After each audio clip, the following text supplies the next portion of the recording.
would you? Yes, Travis. I'm about almost 3 miles south of Florham, looking back to the southwest. There is a lowering that's coming across right at the Canadian River here, Travis, and it's hard to tell, but like Vaughn said, very intense lightning, a lot of cloud-to-ground lightning, so it's definitely intensifying. Back to you, Travis. All right, thanks. Let's go back to radar again. And this is what it looks like. So these guys from their locations, here's Vaughn and Ron's right up over here. So they're looking right into it. It's coming right up over them. So we want you guys to be aware of what's going on here. That tornado warning will continue until 9:30. Right now we're at 8:50. For you guys who are trying to watch the Broken Arrow Jinx game and just tuning in for the second half, obviously, as you can see, it started again. And we're going to continue to cover our tornado warning until this is no longer in existence. Sorry. So sorry. Wish this wasn't happening. Everybody wishes it wasn't happening. It's tightening up right now, though, and that's what we're concerned with. It's going to become a tornado. If it isn't one now, wind damage potential is pretty high in this area. Also, what I want to do is move back on up to just west of Tulsa and point out something. Then I'm going to have Alan give us a quick timeline to see if we can get the rest of the game in with Broken Arrow and Jinx, because this is an area of thunderstorms down the south. You see, also, as we look up to the north, we have this moving in from central and western Osage County. This is a severe thunderstorm warning now into western Tulsa County.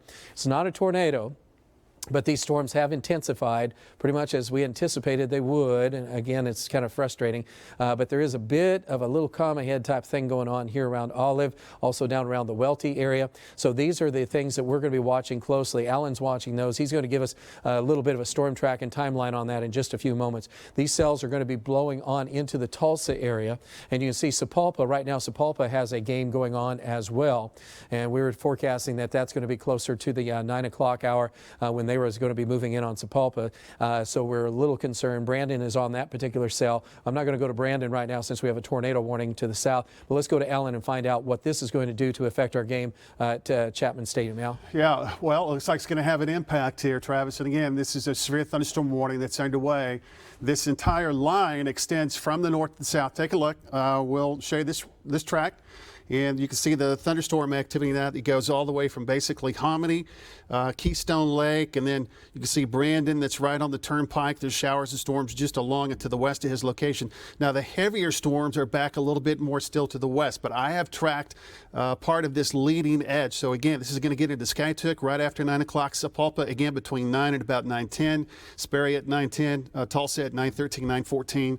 And this is going to continue on. We also think, just by the way, for folks to the north and east of Tulsa, from Chelsea to Claremore, even back down maybe as far south as Coweta, this is also going to impact your area as well. Severe thunderstorm warnings do continue for this line. So again, from a technical standpoint, we have severe thunderstorm warnings for southeastern Osage Creek, Pawnee, and northwestern Tulsa County until 9:30. And then the tornado warned storm is still to the south and east of us right now, Travis. That's Haskell, Pittsburgh, and southeastern Muskogee County. You are so right on that. And so what we're going to do, again, if you're just joining us, and I won't repeat this over and over, you can see the Broken Arrow Jinx High School Championship game going on right now. But we're going to continue we have to continue our coverage for a while here with what's going on down the south. So this is the bigger picture again, that whole line of thunderstorms moving in on the Tulsa area. Alan just shared with us that, Sapulpa, Rejoice Christian had to stop about 30 or 40 minutes ago. They're out at Cushing, right in here, and Rejoice Christian is, and I don't know if that's a quarterfinal or if that's a championship. Do you know? I can't remember what it is. But anyway, Rejoice was the only one left in the East semifinal. Thank you. And so what we're talking about is that they're going to have to wait a while because there's still a lot of lightning strikes going on just near them. So that game might be delayed for another 45 minutes before they can start up again. And I don't know what quarter they're in. So this is just a rotten way to have to do the high school games, but that's what we have. Sapulpa again coming in pretty close. Downtown you see a ways away. Owasso, and also at Claremore we have games going on in Claremore. Let's go back to the southeast now and get an update on the tornado warning at this time. We're looking at the heaviest thunderstorm activity and severe weather wrapped up. You pretty much see this kind of this little indentation right in here. So this is where it's rotating and wrapping into it. These are the storms where we were expecting to be most concerned about, and we continue to see a very tight circulation feature. You can see as we show you as well that it's locked. There's a lock for a rotating area. and that is going to continue to track to the northeast. Let's take a look at some of the shear, if we could, of what's going on with this storm. So as we look at some of the, it's right over Enterprise at this moment. That is moving to the northeast. So in the city at this time, so if you're in the Enterprise area, you really need to be in cover at this very moment, and that's just moving on the northeast sides of town now. And if you're just to the north and northeast, you can see some of the communities and some of the roadways here. I won't name them all off right at this moment, but that's continuing to move to the northeast. Also, as we look at some of the other factors that are going on, so we have this circulation feature in here, high probability that we're going to get some serious wind damage, and if not just wind damage, possible tornado. Hail core is sitting on the kind of the backside right now. That is expanding a little bit, not as much, and we were most worried about wind. And then kind of hail and tornadoes were about equal as far as what was going on. But the core of this right now showing some intense winds. So we should have some winds now that are approaching or exceeding 80 miles an hour. In fact, and there it is. So this is wrapped up tightly.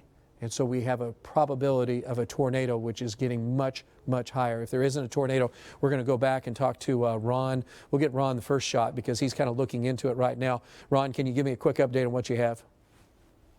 Yes, Travis. As I'm still sitting here just to the south of Porham, looking back toward the southwest, definitely the lightning is still picking up. It's still a lot of cloud-to-ground lightning, and I'm just trying to see. It's kind of a little bit of a tree line there, but I'm still trying to see there is a lowering back there, Travis. Back to you. All right, Ron, appreciate it. And let's go, while we have a chance, let's go over to Vaughn and see what he has. Vaughn, also, you're just a little bit on the north side of that. We're getting some lightning strikes.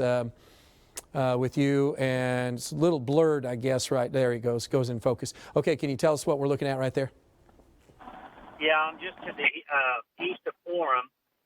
Took an east road north of Forum because this looks like it has a beeline right towards Forum, or maybe just to the east of it. But I'm still a little bit away from it. But the cloud ground lightning is just continuous, and this storm seems to be just keeping its strength as it moves towards Forum.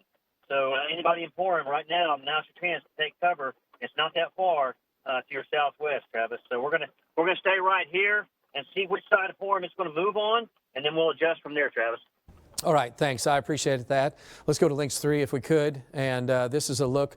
So Vaughn is on it, Ron is on it, and we're going to continue to. And you can see what's going on with this particular cell. It is rotating.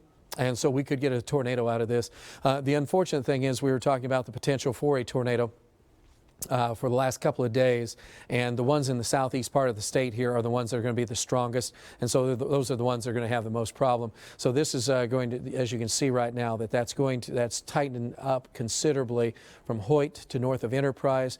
Shear continues to expand across the area, and that is now pushing also the tornado warning area. It takes us all the way up, and you can see the polygons kind of mixed because it's going across a little bit of a county line. But let's do a quick storm track on that, and then Alan, I'm going to come back to you with the storm as far as what's going on with the next one. Do you have a storm track on this one? You do? Okay. Yeah, why don't you go ahead and do that then? Sure, yeah. Go ahead and take a look. Pull it up real fast. We'll do it on 4. And again, this is the tornado warning. The circulation, as I have it now, is 2 miles southwest of Hoyt. That's the stronger part of the circulation, but it is a broad circulation. It's also very strong at this point. So Porham at 9:08 and Warner at 9:19. Travis? Okay, quick update. Let's go over to Vaughn real quick in that same area. Vaughn, what's going on? No, Ron, go It's Ron.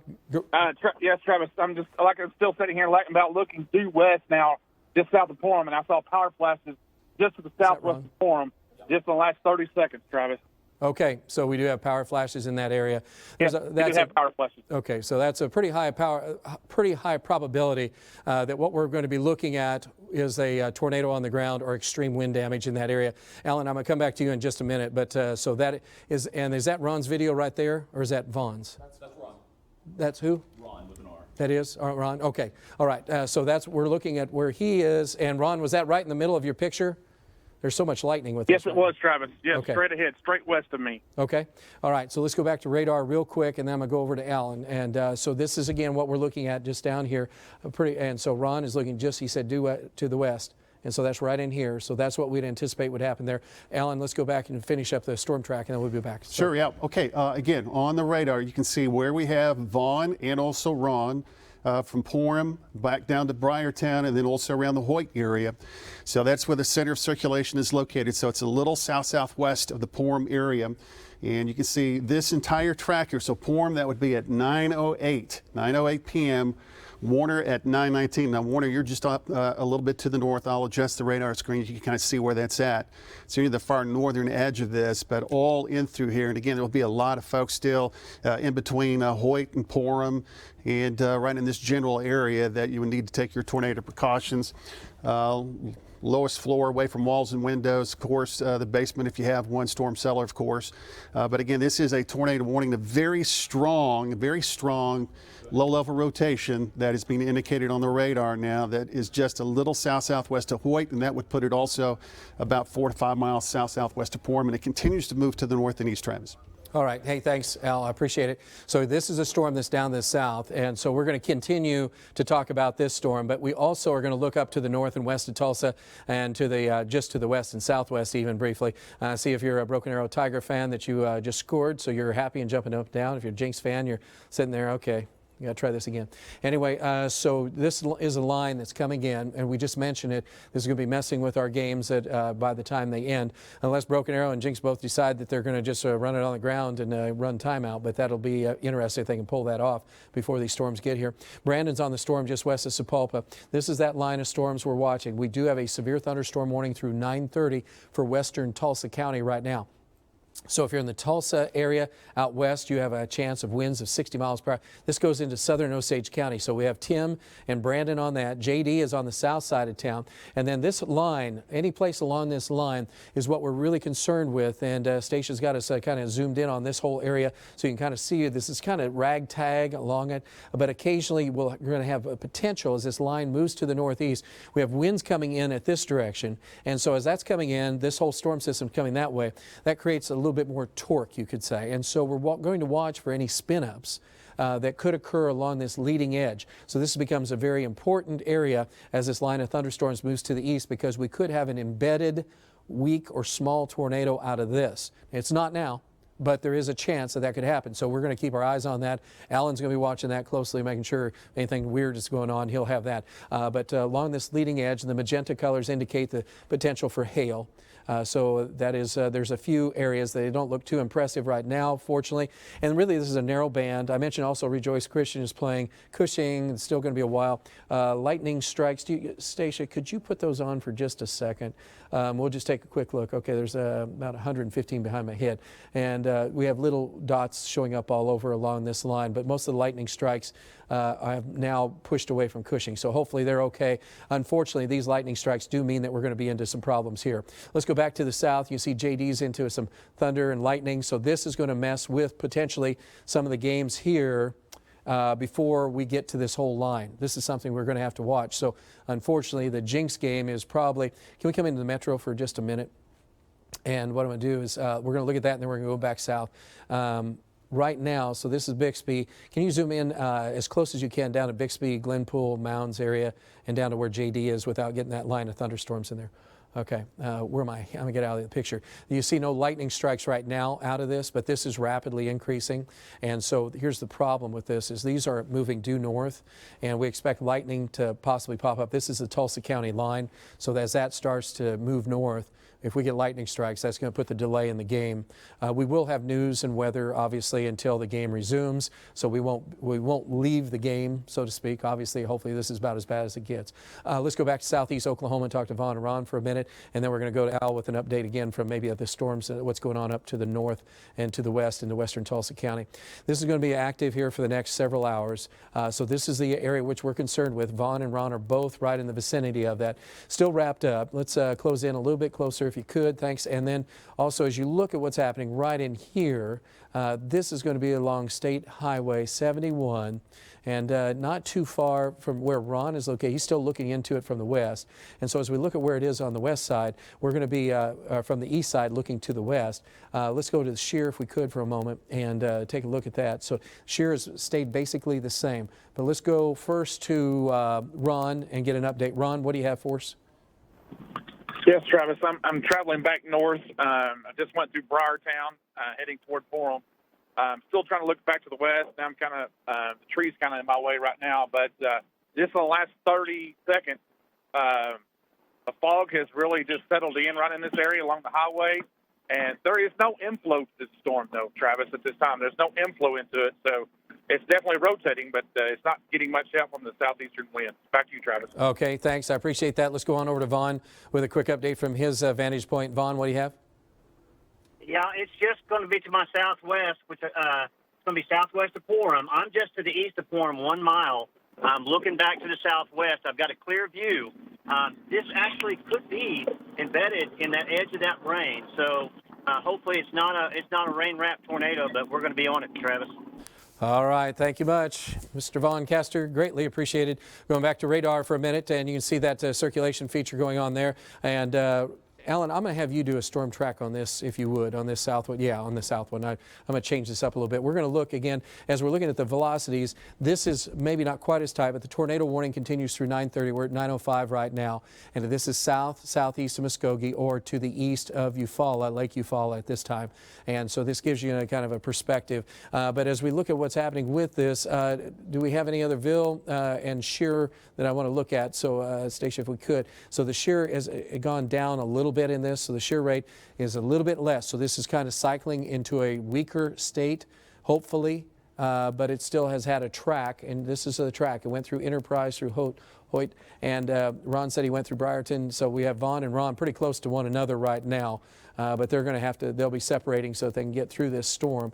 But this will continue to the north and east. And if you could widen out just a little bit more. Okay, so that's another point here. So as we look at what's going on with storm analysts, we're seeing that we've knocked down from the winds that were extremely strong. So that's why the cycling is going down. So we could have briefly had a tornado in that spot.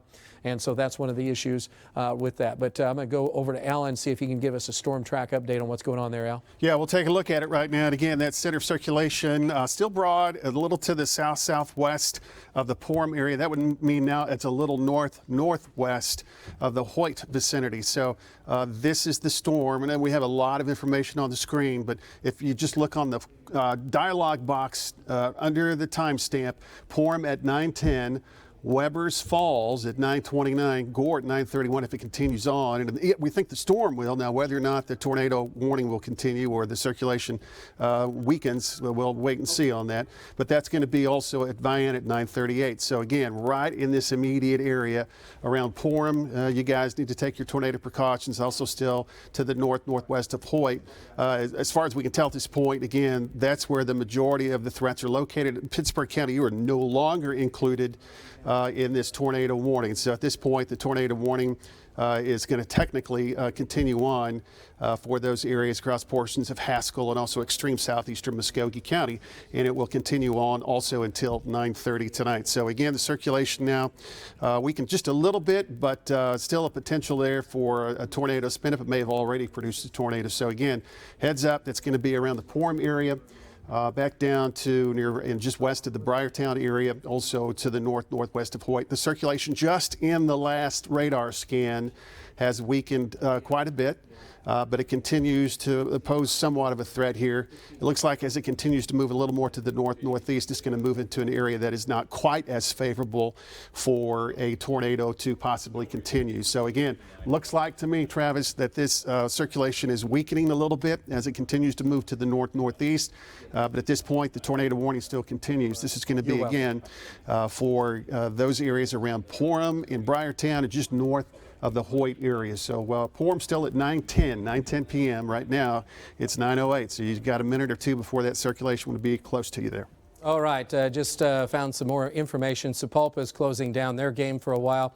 They're going to have to wait now, unfortunately. So if you've been following the Metro Christian game too as well, they are shutting it down because it's just west. Brandon's right in that area. Lightning strikes are getting closer, and we're getting winds now of anywhere from about 40 to 50 miles per hour that are rolling in. So they're not going to take any chances because they have thousands. I don't know how many thousand people are probably at that game. We'll say 1,000 just for general purposes. But that's coming in, and so this is just off of the surface right now, so some 60-mile-an-hour winds. So they're going to basically evacuate the stadium, and by that, just try to get everybody to get to their cars, get to a safer location. So this is probably what's going to happen to our game here at TU's Chapman Stadium. I'm trying to see, there's only less than 2 minutes left now in the third quarter. And it's just not, I don't think they're going to be able to get the game in and finished. So just be advised for that. New severe thunderstorm warnings now in effect going to the north. So this goes into central and northeastern Osage County. That will go until, is it 10 o'clock? 10, okay. Until 10 o'clock, and that'll be all the way up to almost to Kansas, Caney to Chautauqua area. And so this is the leading edge of those strong winds as they're coming in from out of the west. This is what we said was going to be the highest probability winds, lots of it along this leading edge. And we're still not seeing anything associated with the circulation feature that is significant, but that's not to say that it isn't going to be something that can spin up in a short period of time. So that's why Sapulpa is going to go ahead and take the precautions at this moment. And unfortunately, I think we're going to have to do the same from downtown. It's going to be a close call. We'll see. The guys are still, I don't know, I see that's a replay or something, so we're at 1:13. 1 minute left basically in third quarter. All right, so down to the south, we'll go back to the severe thunderstorm that is a tornado warned storm at this moment. That tornado warned storm continues just right across an area that is mainly southern Muskogee County, so just south of Muskogee, northeast of Eufaula. This is the main circulation feature. Now there's additional development obviously back and flanking it to the south and west. The velocities though and the rotating area is not quite as intense as it was, so that's where we find right now Vaughn and Ron. Let's go to Ron Morton first. Ron, it looks like you're real close to it. Can you give me a quick update on what you have? Yes, Travis. I'm traveling through Forum at this time, Travis. I'm getting winds out of the northwest at about, I'd say about 45 to 50 at this time, Travis. Pretty heavy rain. The lightning has let up some, but we're still going to keep following this thing on out and let you know what's going on, Travis. Back to you. Okay, all right, and appreciate it. And we now have a severe thunderstorm warning in effect for Tulsa. So again, that's the roughest part of it all. So we do have with this at this time, again, a new severe thunderstorm warning that is going to be encompassing more of Tulsa County.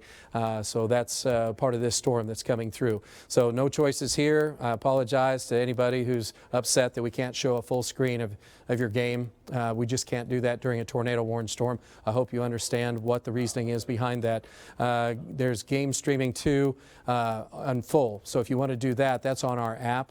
And you can go to News on 6, right? And you can go to News on 6 and stream it full screen if you want to do that. So that's one way to do it if you're not worried about the weather. But you will be worried about the weather eventually, unfortunately, and it's a little sooner than later. And again, for anybody who's complaining or upset, remember we're trying to help neighbors and friends and make sure that they get the information they need. So this is these new severe thunderstorm warnings that we have. That includes now areas, and that goes till 10 as well, Stacia? 9:30, still 9:30, and then 10 to the north. So these are the warned storms that we have at this moment. That is getting very close into Tulsa now, getting a couple cells rapidly developing in the downtown Tulsa area, and then we'll have a few. Let's go over to TU Stadium for a minute, if you could. And is this live look at radar right now? Okay. All right. So you're looking right now from looking. I can't believe I said that. So as you look from the fairgrounds back to the north and from the TU campus area, what we're talking about is this whole area right in here where the stadium is located. These bands, it's going to start raining there momentarily. We have a warning until 10:15. Warning in 10:15 for Tulsa? For Tulsa. I'll zoom out so you can see the whole warning here. Okay, so that's now Rogers County. So the game is going to continue and probably until we get some lightning strikes. And what they have is a sensor that shows lightning strikes, how far it is away. And if it gets within 8 miles, then they'll quit the game. So we'll probably see that on the game TV screen here in just a little bit. We'll have some sprinkles showing up there shortly. So this is a new severe thunderstorm warning. Alan, I'm going to have you do a storm track along this line, if you could, in just a few moments to give us an idea on that. Let's go back to the south for our tornado warned storm real quick and take a look at what's going on there. That storm is still intense. Still going on. The tornado warning is still in effect. The rotation you see is much broader, so it's not as intense as it was, but it is still in this area, so please just be advised for that. So this is the tornado warning for southern Muskogee County. and shear is dropped down.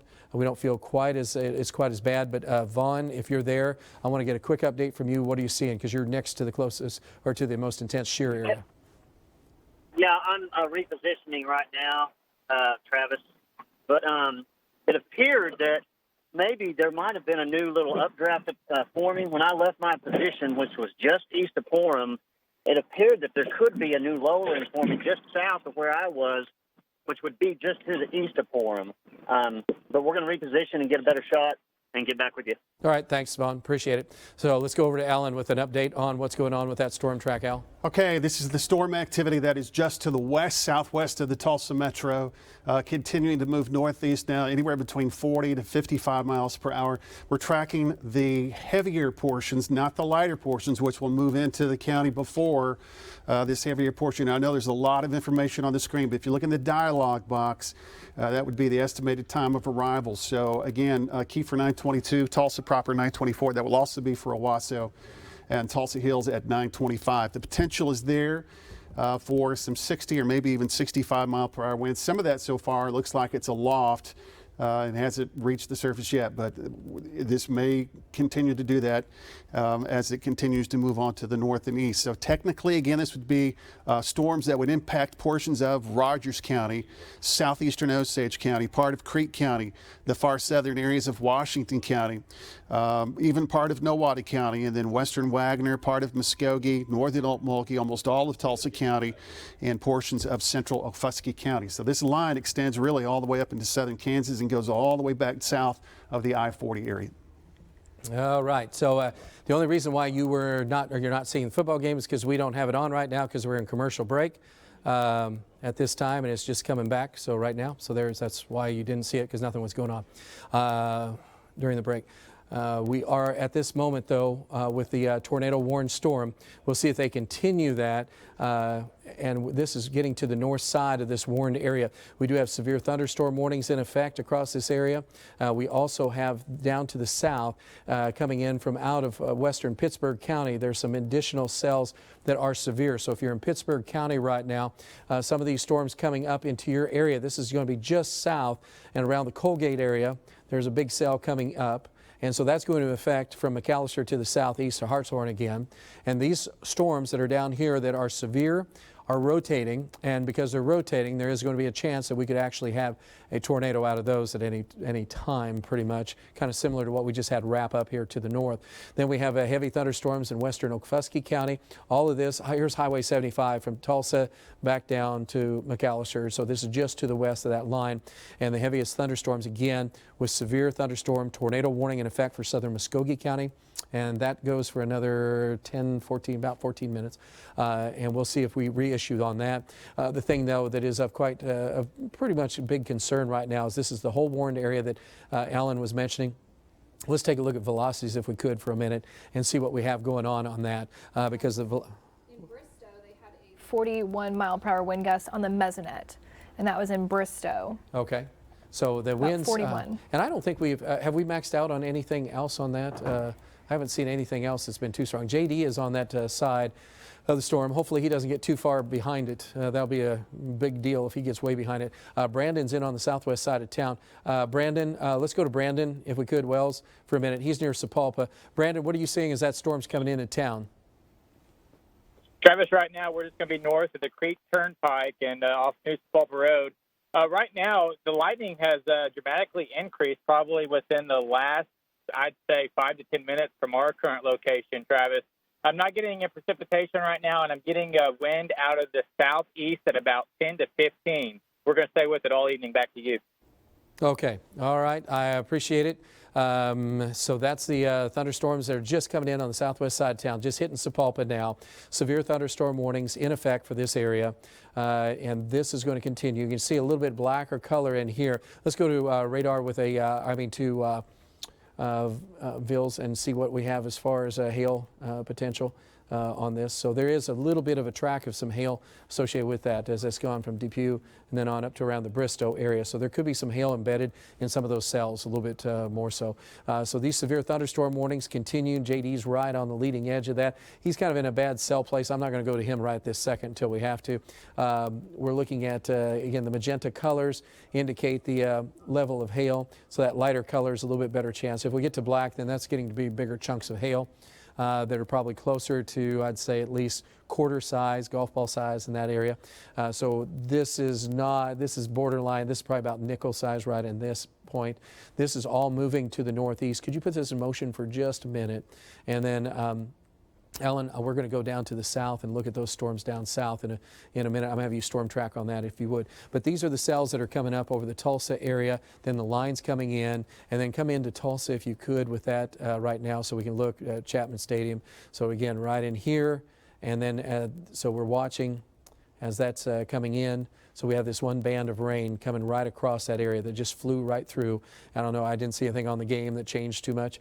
And then you can see some other additional rain that's coming up through there. Back, bigger picture, and then we'll go to Alan. He can do us a storm track down to the southeast on the tornado warned storm. So this is the warning that we've had that's been a tornado warned storm in southern Muskogee County. Here's our line of strong to severe thunderstorms running to the west of Tulsa. Alan's going to take a look at what this storm is doing, and then we'll have more information. Al, what do you have? Okay, that storm that is still technically a tornado warned storm right now. The center of circulation, which is now very, very weak, very broad but weak, is to the north of the Porham area. So that's going to be maybe in between Sims and just to the west-northwest. It's very ill-defined at this moment. Technically still has a tornado warning on it for another 10 minutes. So you can see on the screen that would be Weber's Falls at 9:30, Gordon out at 9:32. We'll check in a little bit. You can check in with Ron and Vaughn to see what they're seeing with that. But from a radar perspective, the circulation feature is very ill-defined at this moment compared to what we saw around 30 to 35 minutes ago. So technically, again, tornado warning still underway for part of that storm. Heavy rainfall as well with that, and the potential is there. Also, you still could get some 45 or 55 mile per hour winds with that, but the circulation feature itself is quite a bit weaker than it was earlier. So again, surrounding that, we do have severe thunderstorm warnings now that have just been issued, and that is a hint from our friends at the Weather Service that, again, they're probably not going to continue that tornado warning, but they'll continue a severe thunderstorm warning. So this is more than likely going to replace the tornado warning that would be from the southern areas around Warner to Weber's Falls. That'll go all the way across Lake Tenkiller, and technically the very top end of that severe thunderstorm polygon would reach into the Cherokee County area. So this is going to be for part of Haskell, Sequoia, Adair, Cherokee, and Muskogee County. This would be a severe thunderstorm warning, with this storm moving northeast anywhere between 40 to near 50 miles per hour. And the threat would be for some 60 or maybe some 65 mile per hour winds. Again, this is the storm that prompted the tornado warning. But again, we anticipate that the tornado warning is not going to be continued on as it moves to the north and northeast. So again, that is the new severe storm warning that has been issued there. We'll go back to the north and take a look. This is the big line of thunderstorm activity that extends all the way from Osage County now, all the way back down to western Okmulgee County. And you can see, I'll zoom in here, the rain is very close to Owasso, if not already in the city. There's rain over Broken Arrow, but right now there's no lightning. We're anticipating right over BA and Owasso. Just to the west of that, that's going to be a different story. So again, the leading edge of those strong to severe storms, it's now 13 miles away from Owasso, and maybe about 13 to 15 miles away from the Broken Arrow vicinity. The potential is there, Travis, for some of those 60, maybe 65 mile per hour winds. Okay. Hey, thanks. I appreciate that, Al. We're going to do a quick roundabout here and take a look at some of these storms. So we have warnings all over the place. What we are going to do, though, because it's getting to the end of the football game, if the tornado warning is lifted, which we think it will be here momentarily, what we want to do is go to the football game pretty much full screen. We are going to have to run crawls and warnings and everything else because that's what we do. And we're also going to be back on the air if we have any indication of a tornado. But we are looking again for the areas. Let's go down where Ron and Vaughn are located at this moment and get down into that area. And we will start with Vaughn Castor. Vaughn is right in close to what's left of that circulation just near southwest of Weber's Falls. Vaughn, give me an update on what you have, would you? Extremely heavy rain I am just now at Ross and I-40, and I've been running through heavy torrential downpours now for about 15 minutes. So if you get caught in these, you're not going to be moving very fast at all. But that circulation, I assume, is just off to my west. Is that correct, Travis? That is right. You're just barely to your west. You're kind of in the middle of it right now, to be honest with you. Okay. All right. Well, we're going to reposition, try to get out of this rain, and I'll get back with you. Okay, appreciate it. Ron, quick update. So let's go to Ron Morton. Ron, what do you have for us real quick? I'm just to east of Vaughn, looking into that storm. This now coming into the heavy rain. Still pretty intense lightning with this storm, Travis. As Vaughn said, very heavy rain. So I'm going to keep following the east and see what it does, Travis. Back to you. All right, I appreciate it. Okay, so one more quick look at across the area, and then maybe we can get to the football game to the end of it here since it's getting kind of wild. We do have wild weather. We've got wild storms. We've got wild football. So this is a storm that's been the tornado warning that goes till 9:30. The rotation's down on that. Along this leading edge, though, we still have warnings going on from Osage, Washington, Tulsa County, now pushing all the way over to Rogers and Wagner County because this line is bulging into the Tulsa area. And unfortunately, though, it is a very strong line, and Brandon's right in the middle of it. And Michael, is Brandon available right now? Let's go for Brandon, see if he can give us an update of what he has along this leading edge. Brandon, can you give me an update? Travis, right now we're about to make our way east on the Creek Turnpike, and as the leading edge of this line hit me, I probably would estimate the winds 45 to near 50 miles an hour, Travis. A lot of heavy rain associated with where I'm currently located and a lot of intense lightning. We're moving east with it, Travis. Back All to right, you. I appreciate it. So once again, that's just, he's got it right on his tail at this moment. And so here is an area which is concerning up around the Pawhuska area. Al, I might have you do a storm track on that particular location too. So this is near a comma head potential. This is on a boundary. And so this is something we're going to watch real close in this zone, only because, again, this whole area moving to the north could have some wind speeds. We had 53-mile-an-hour winds at Winona when this moved through. With 53 or 56? 54. Pretty close. And so that's what we're ending up with right now, with rain and thunderstorms right along this line. Stacia, if you can go down along that leading edge. And so that's down to Keystone Lake with 50-mile-per-hour to 60-mile-an-hour winds. Potential, and then where Brandon is, he's just barely staying ahead of this, and then you can see it's just into the Sapulpa area right now, and we've got how much of the game's left? 7 minutes. Boy, it's going to be such a close call on getting that game in. Where's the lightning strikes? Can you zoom in between Chapman and just to the west of there? I'm going to get out of the picture. So we've got 3 lightning strikes. So that is just. Yeah, so that's almost within the 8-mile radius. So this game could actually be called here in just a second. 10.5 miles to the nearest lightning? 10 to 11. Okay, so it's moving at 35, so there's probably about another 4 or 5 minutes before they might have to call the game. So this is, again, just coming in on the west side of downtown. There's the nearest lightning strike, and what a bummer. But anyway, let's come back out and look for a minute. No tornado warnings around us. We have severe thunderstorm warnings in effect now. A lot of this goes till 10:30. We are till 10 o'clock. We're at 9:26, 9:27 right now. The tornado warning to the south went to 9:30.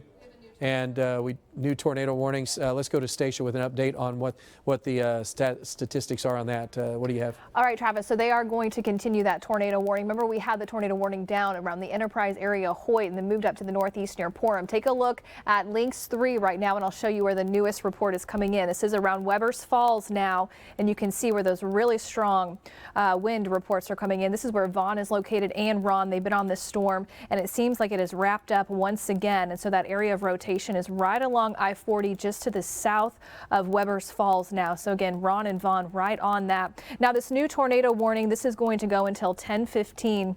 And again, this is going to include portions of Adair County, Cherokee County, Haskell County, Muskogee County. And this is a storm that has already shown possibilities of producing a tornado. Now it seems like it's wrapped up again, gotten a little stronger. And so right in here where Vaughn is located is that area of rotation, Travis. And I don't know if you want to talk to Vaughn, get an update from him. Yeah, let's do that. And then, Al, I'm going to have you get a storm track on that if you could. Says that'll be a new tornado warning. So if you are in these areas, we still need you to do the same thing we've been talking about. That storm track continues, and Alan will have an update on that. Vaughn is right at the pretty much the apex of the circulation. Vaughn, can you give me an update on what you're seeing right now with that tornado warning extended? Vaughn Castor, you there? Go ahead. Okay, Vaughn's dropped apparently. He's got a great shot, yeah. So anyway, let's try to get back to him in a few minutes. Going to look and see if we can see anything, any lowering while we're trying to get him back online. And of course, no lightning strikes would happen right at that time. Anything? And yeah, let's come back to radar if we could. So this is he's right in the middle of it. And you would expect a Castor to be right in the middle of it, is all I can say. So we're talking about from Gore, extending back down to right on, this is I-40. And so he is right on the leading edge of that. So this would be the circulation feature. And you can see Ron is right behind him. And so this is the whole area from that. This has been tracking for a long time. And so we're back up to some stronger winds. Let's go to Storm Analyst if we could for a minute, see if that's increased any. Okay. And so, well, it has a little bit. That's starting to show back up. And Vaughn has an update right now. Vaughn Castor, go ahead.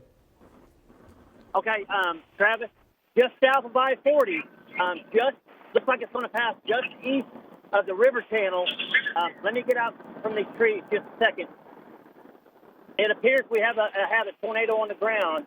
I just had winds about 60 to 70 miles an hour from the west. Just hit me. Hold on, let me get a shot of it. Yeah, we got your shot, and just keep on. So again, 60, 70 mile an hour winds, you just said. And he's right in the circulation feature. Wind to the west. I'm just now coming up on the river channel, and whatever this is going to pass to the east of the bridge. There it is. It's a very large lowering just east of the Verdigris River Bridge. It's going to be crossing I-40 in the next 2 minutes, just south of the bridge. Hold on a second. We'll have a good shot of it right here. Okay. And while you're doing that, we're also going to continue. We'll have a storm track in just a second for you guys. Football game. I don't know. It looks like Jinx just scored. You would just expect. Is that? I don't know who's excited there. I don't know if somebody's mad or somebody's excited. Can't tell. All right, we'll see here. But anyway, you're watching the games. I'm watching football, and or I shouldn't be watching football. I just saw people jumping up and down. They must have stopped them on a fourth down or something. Go ahead. Very large blowing just south of I-40 now. Just south of I-40. It's going to be just south of Gore and I-40. It's going to be crossing over I-40 in about a minute. Very, very large lowering.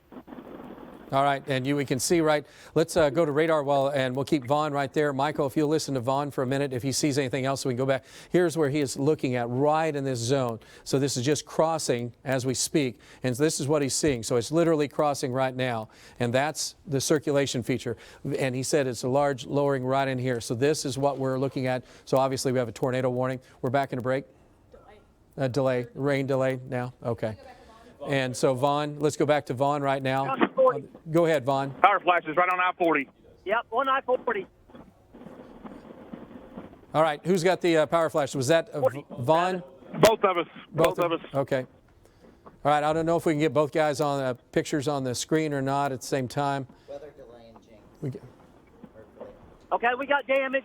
We got trees down right here at the Gore exit off of I-40, Travis.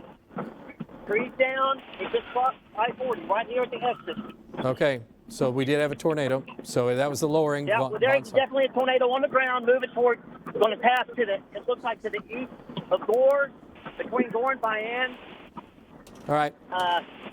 Still power flashes, Travis. Okay, so it's still on the ground. While we're looking at video, I'd like to move video to one of the boxes and then also get our storm track on there. We can go to links 3, 4. Let's go to links 4 if we can. So we need to show a storm track so folks know where they're going. This is a tornado on the ground right now. Vaughn and Darren are on this as we speak. And I'm going to step off screen here for a second. So what I want you guys to do is to be able to see where it is located right here. Sorry, I should have popped back out.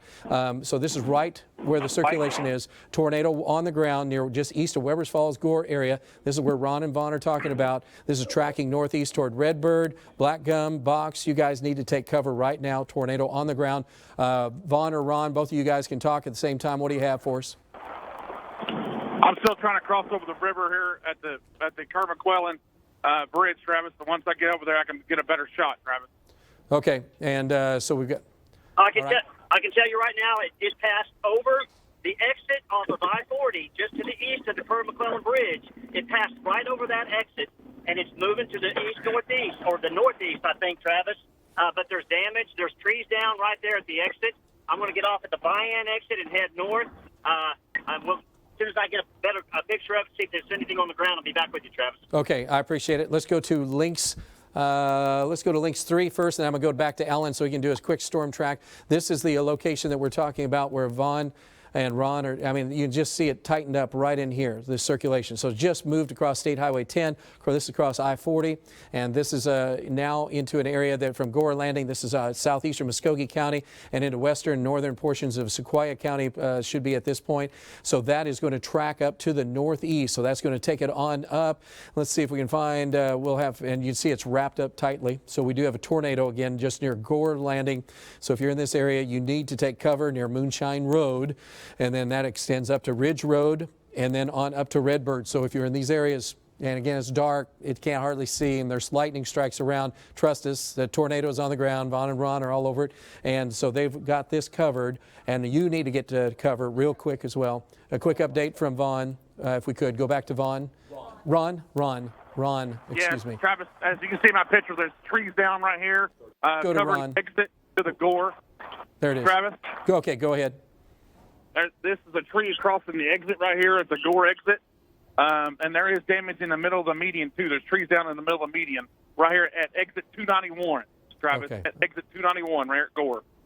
All right. So there you have it. So it is tornado that has crossed over that line. So thank you, Ron. Appreciate that. Let's go over to Alan. He's got to get us a storm track for folks. What do you have, Al? Okay, take a look. Again, this is going to continue to move northeast at around 45 to 55 miles per hour, all in through this area. That would be from Gore, just on 64, over to Carlisle. That is where we think the tornado is located.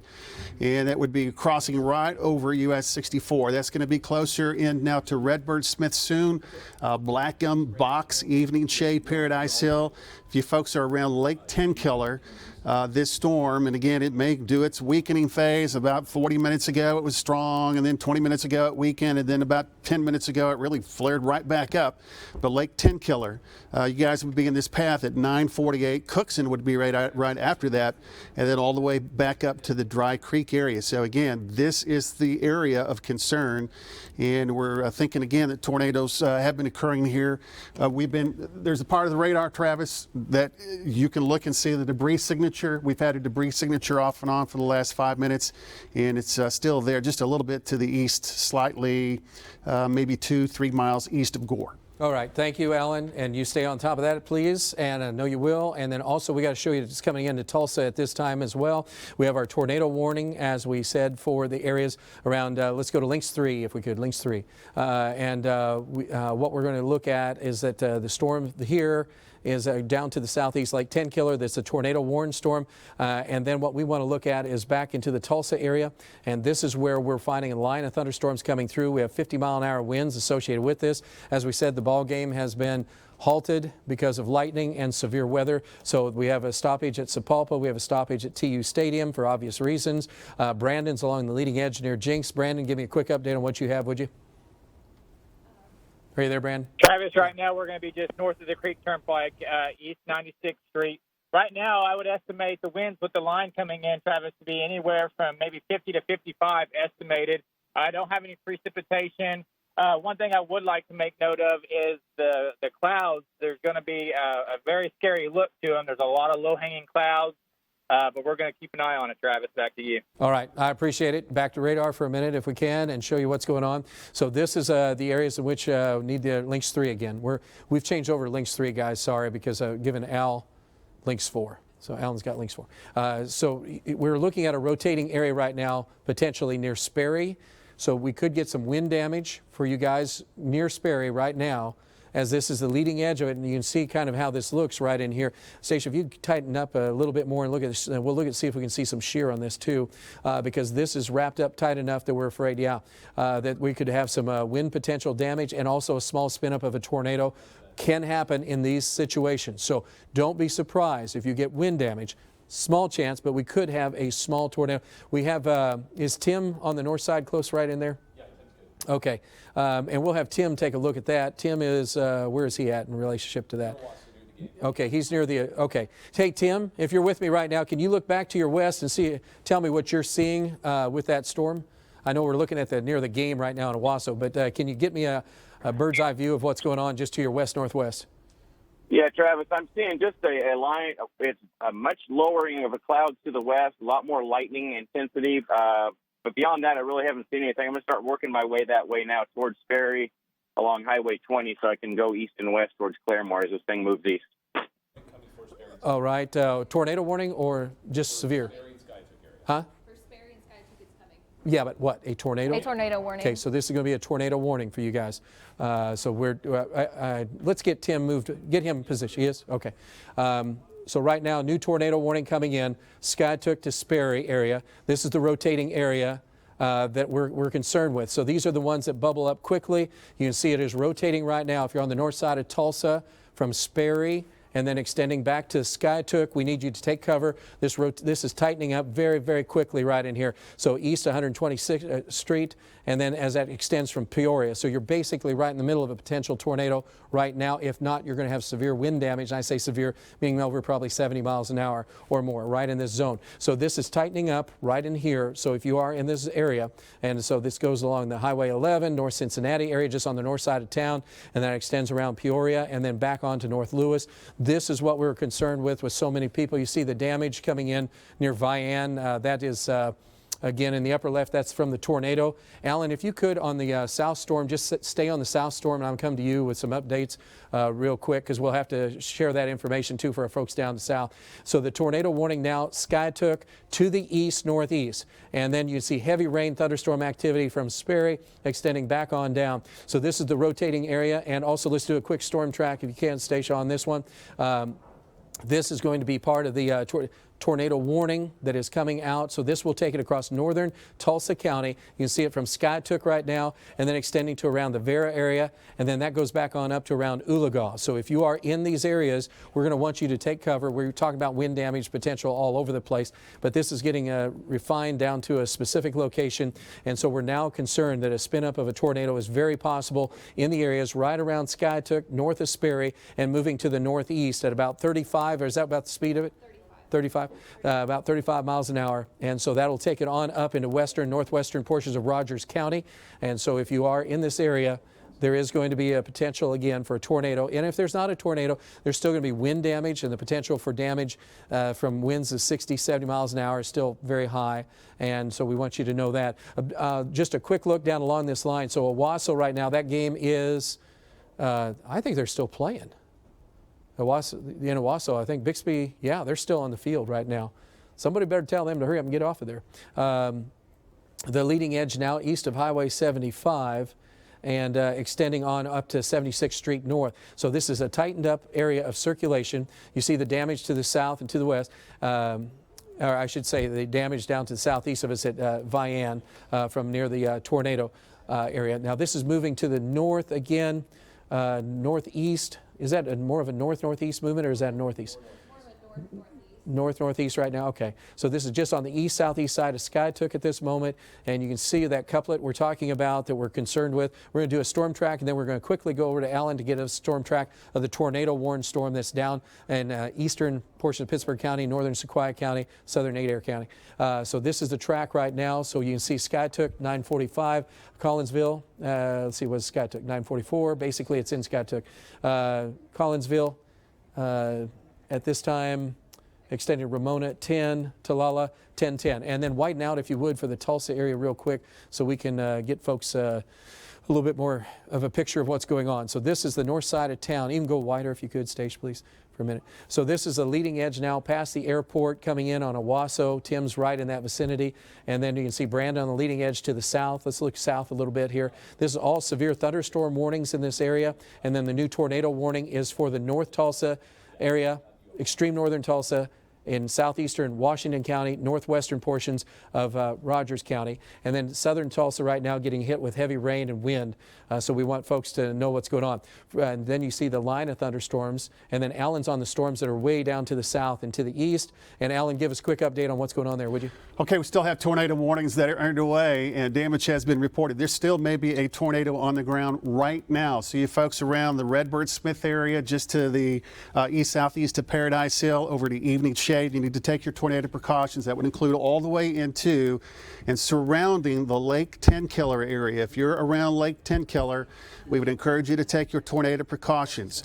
The center of circulation is very strong now. It's ramped back up. It's going through these cycle phases, and it's just a little bit now to the west of Box, maybe along and just east of Paradise Hill to Blackgum, maybe just to the west of Evening Shade. And again, the potential is there. You see that right in there? That's a very strong signal for strong circulation there. The tornado feature is still potentially underway. That's a tornado warning. So folks all in this polygon shaded area, Tenkiller, Cookson, Dry Creek, Barber, Pettit, maybe as far over as the Bunch area and as far north as maybe Rocky Mountain. You guys need to take tornado precautions right now. This again is a tornado warning. We've had some reports not only from our storm trackers there with Ron and Vaughn of some damage along this, but we've had reports also passed along from the National Weather Service that we've continued to have. That is a tornado potentially on the ground in this area. Travis. All right, thank you so much, Al. And we get back to the North Tulsa area, and that's what we're going to be looking at. This is the storm track once again for the areas that we're concerned with. So this is wrapped up on the north side of town. We do have some reports. There's maybe some signs down already around the Sperry area with the wind potential now at about 70 miles per hour. This is tracking north-northeast, is rapidly moving northeast. This is going to include areas around Ramona and Vera, and so you can kind of see where Skytook is located at this time. And Vaughn's back with power flashes, you said, down southeast. Okay, we're going to go right to him as soon as I do one more quick storm track. So this is north side of town. Sirens did not go off in Sperry, but we do have, again, if you're around Vera, you need to take cover right now. This is the north side of Tulsa County and the southern portions of Washington County. Let's go to storm analyst if we could too. Here's the circulation wrapped up right on 75 right now. So anybody traveling on 75, not a good situation. So that is literally coming across the just right in that zone. So we haven't had an update yet on storm analyst, but this is going to be the zone that is going to be the circulation feature associated with that. As you can see, the shear is right on the highway, and that's moving northeast. Good chance of wind damage along this. Then if you would, yes, extend down southeast. It's coming into, it's come through Owasso. We're in a delay right now. Okay, thank you. And our sister stations on our radio, Griffin Radio, are with us right now as we have a tornado warning in effect for extreme northern Tulsa County. If you're driving on Highway 75, we need you to be aware of what's going on right now. Also, strong damaging wind potential right through Owasso. Looking at a live picture, though. Do we have that live picture? Can we take that from, is it REM 21? Weather 11 or REM 21? I was looking at the Owasso Stadium. But anyway, that's just coming through Owasso right now. So this is a look at the goals, and they're kind of waving in. This is that wind coming in. This is the score of the game, basically, obviously in a weather delay. I don't know if we're in the fourth quarter or not, but you can just see the winds blowing. You see some trash blowing across the road, and then you see people. There's a guy just walking. But anyway, gives you an idea of what's going on. So again, obviously our Broken Arrow game and Jinx game is halted for now, weather delayed, and now same thing has happened for our game that's at Owasso with Bixby and Stillwater. So this is the area. The tornado warning area is still to the north. One more quick look at that, and then we want to go to Elle and to Vaughn real quick with another update. So this is the circulation up to the north around the Vera area. This is moving to the northeast. This is a tornado warned storm right now. Hard to see the red. You can kind of see the red polygon right over here. That goes on up through Talala, Watova, and then around the Ramona area. And so this is tracking very quickly to the northeast. Circulation is relatively tight, so there is a chance of a small tornado right now just near Vera. So if you're near Vera, you need to be taking cover, get away from outside windows and walls. And so as you look at it now, 186th Street North, that's where you need to be watching out, and then that extends really from about 166th Street North to 186th Street North, and then Vera. So this is it's wrapped up right in here, and so even if it isn't a tornado, still a chance that we could have wind over 80 miles per hour. So be aware of that. All right, Alan's going to take us down to southeast Oklahoma with a quick update on more tornadoes down there. Al, what do you have? Yeah, this is a tornado warning still. This could be a very dangerous, damaging tornado that is still on the ground. This is going to be around the evening shade area. The circulation now around Lake Tenkiller, the park there, moving to the northeast, pardon me, around 40, maybe even 45 miles per hour. So again, this is a tornado warning remaining in effect technically until 10:15, northwestern Sequoia, southwestern Adair, southeastern Cherokee counties. Again, this is moving northeast between 40 and 50 miles per hour. You can see those locks that we have on the screen indicating low-level strong rotation. Folks around Tenkiller to Cookson to Dry Creek, Carter's Landing, all the way up to Rocky Mountain, maybe as far over as Bunch, all in through this area. You need to take some tornado precautions. The potential is there for some damage. We've already had reports of damage with this storm system as it continues to move to the north and east. Vian Police Department reporting power lines down on US 64, and that's west of the Vian area as the storm moved across that area. So Travis, again, extremely dangerous situation here for our friends and neighbors in this area. Around Tenkiller, you need to take your tornado precautions. So once again, tornado south. We also have the tornado warning to the north. This one's in the Tulsa area at this time. So we have one area we're really concerned with in Tulsa, one area we're extremely concerned with because we have tornado basically down on the southeast side. And again, that's just southern Cherokee County, northwestern portions of Sequoia County. Our area, though, is the one that we're going to watch and focus on, which is now heavy thunderstorms. We also have a bulging area in just south of Tulsa. Well, I'll talk about that in a minute, but let's go take a look again at the wrapped up area. This is on the north side. Again, you see where Owasso located. We've already had strong winds moving through the Owasso area. So these strong winds are going to continue to push off to the east. As they push off to the east, we'll continue to have some issues associated with that. My son is literally calling me right now from Owasso, I'm sure, because he was going at the Bixby football game. But we're talking about conditions that are favorable right now for, again, that circulation feature showing up around the Vera area. So this is a tight circulation area. So we want you to be very, very careful in here. Let's take a look at Storm Analyst if we could. This is still in the overall scheme of things as far as big tornadoes. Really, this is potentially going to be a smaller one, but wind damage potential could be maybe more extensive because it's going to cover a kind of a larger area right in here. And most of that has to do with the fact that this is just an area of rotation that's not super strong, but a strong enough circulation feature is there and moving northeast. Sirens in Ulaga right now.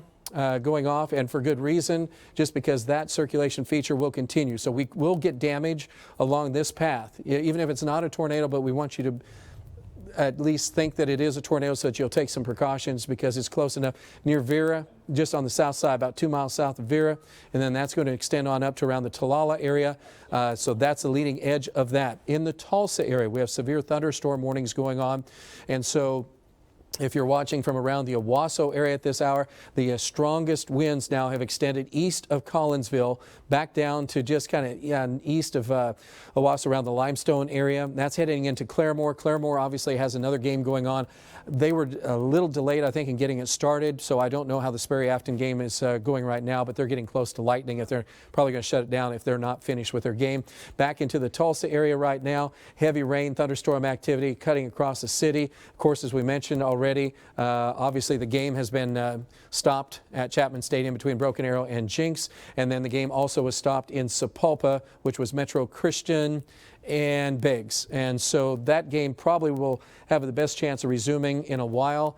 Rejoice Christian out at Cushing. I haven't looked to see what lightning's doing there because we've been under tornado warnings, but we do have heavy thunderstorms right now around Glenpool. Also the leading edge now around the Broken Arrow area back to the north with circulation feature there. And then I want to go south just for a minute on the south side of town and get down into areas of Okmulgee County. We're around the Beggs area, and that's where JD is located. JD's watching what's happening there. And JD, I just want to get a quick update from you. You seeing anything unusual, just a line of thunderstorms? What do you have?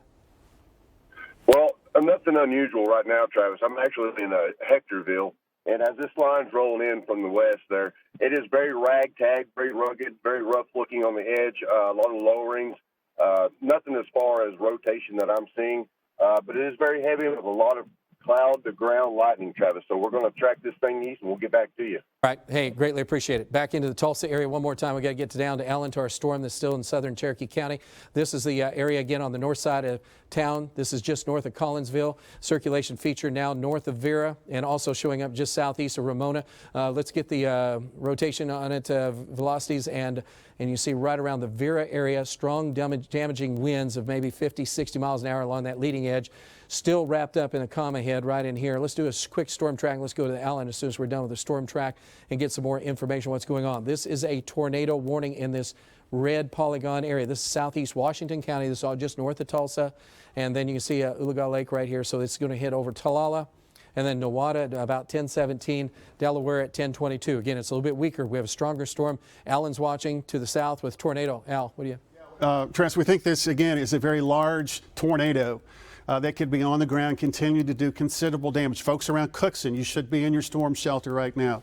Again, this is a very, very strong, tightly wound up circulation on the radar, moving northeast between 40 and 50 miles per hour. Folks around Cookson, Dry Creek, Pettit, Wildcat Point, Barber, Carter's Landing, Tallowaite, Rocky Mountain, Welling, all in through this area.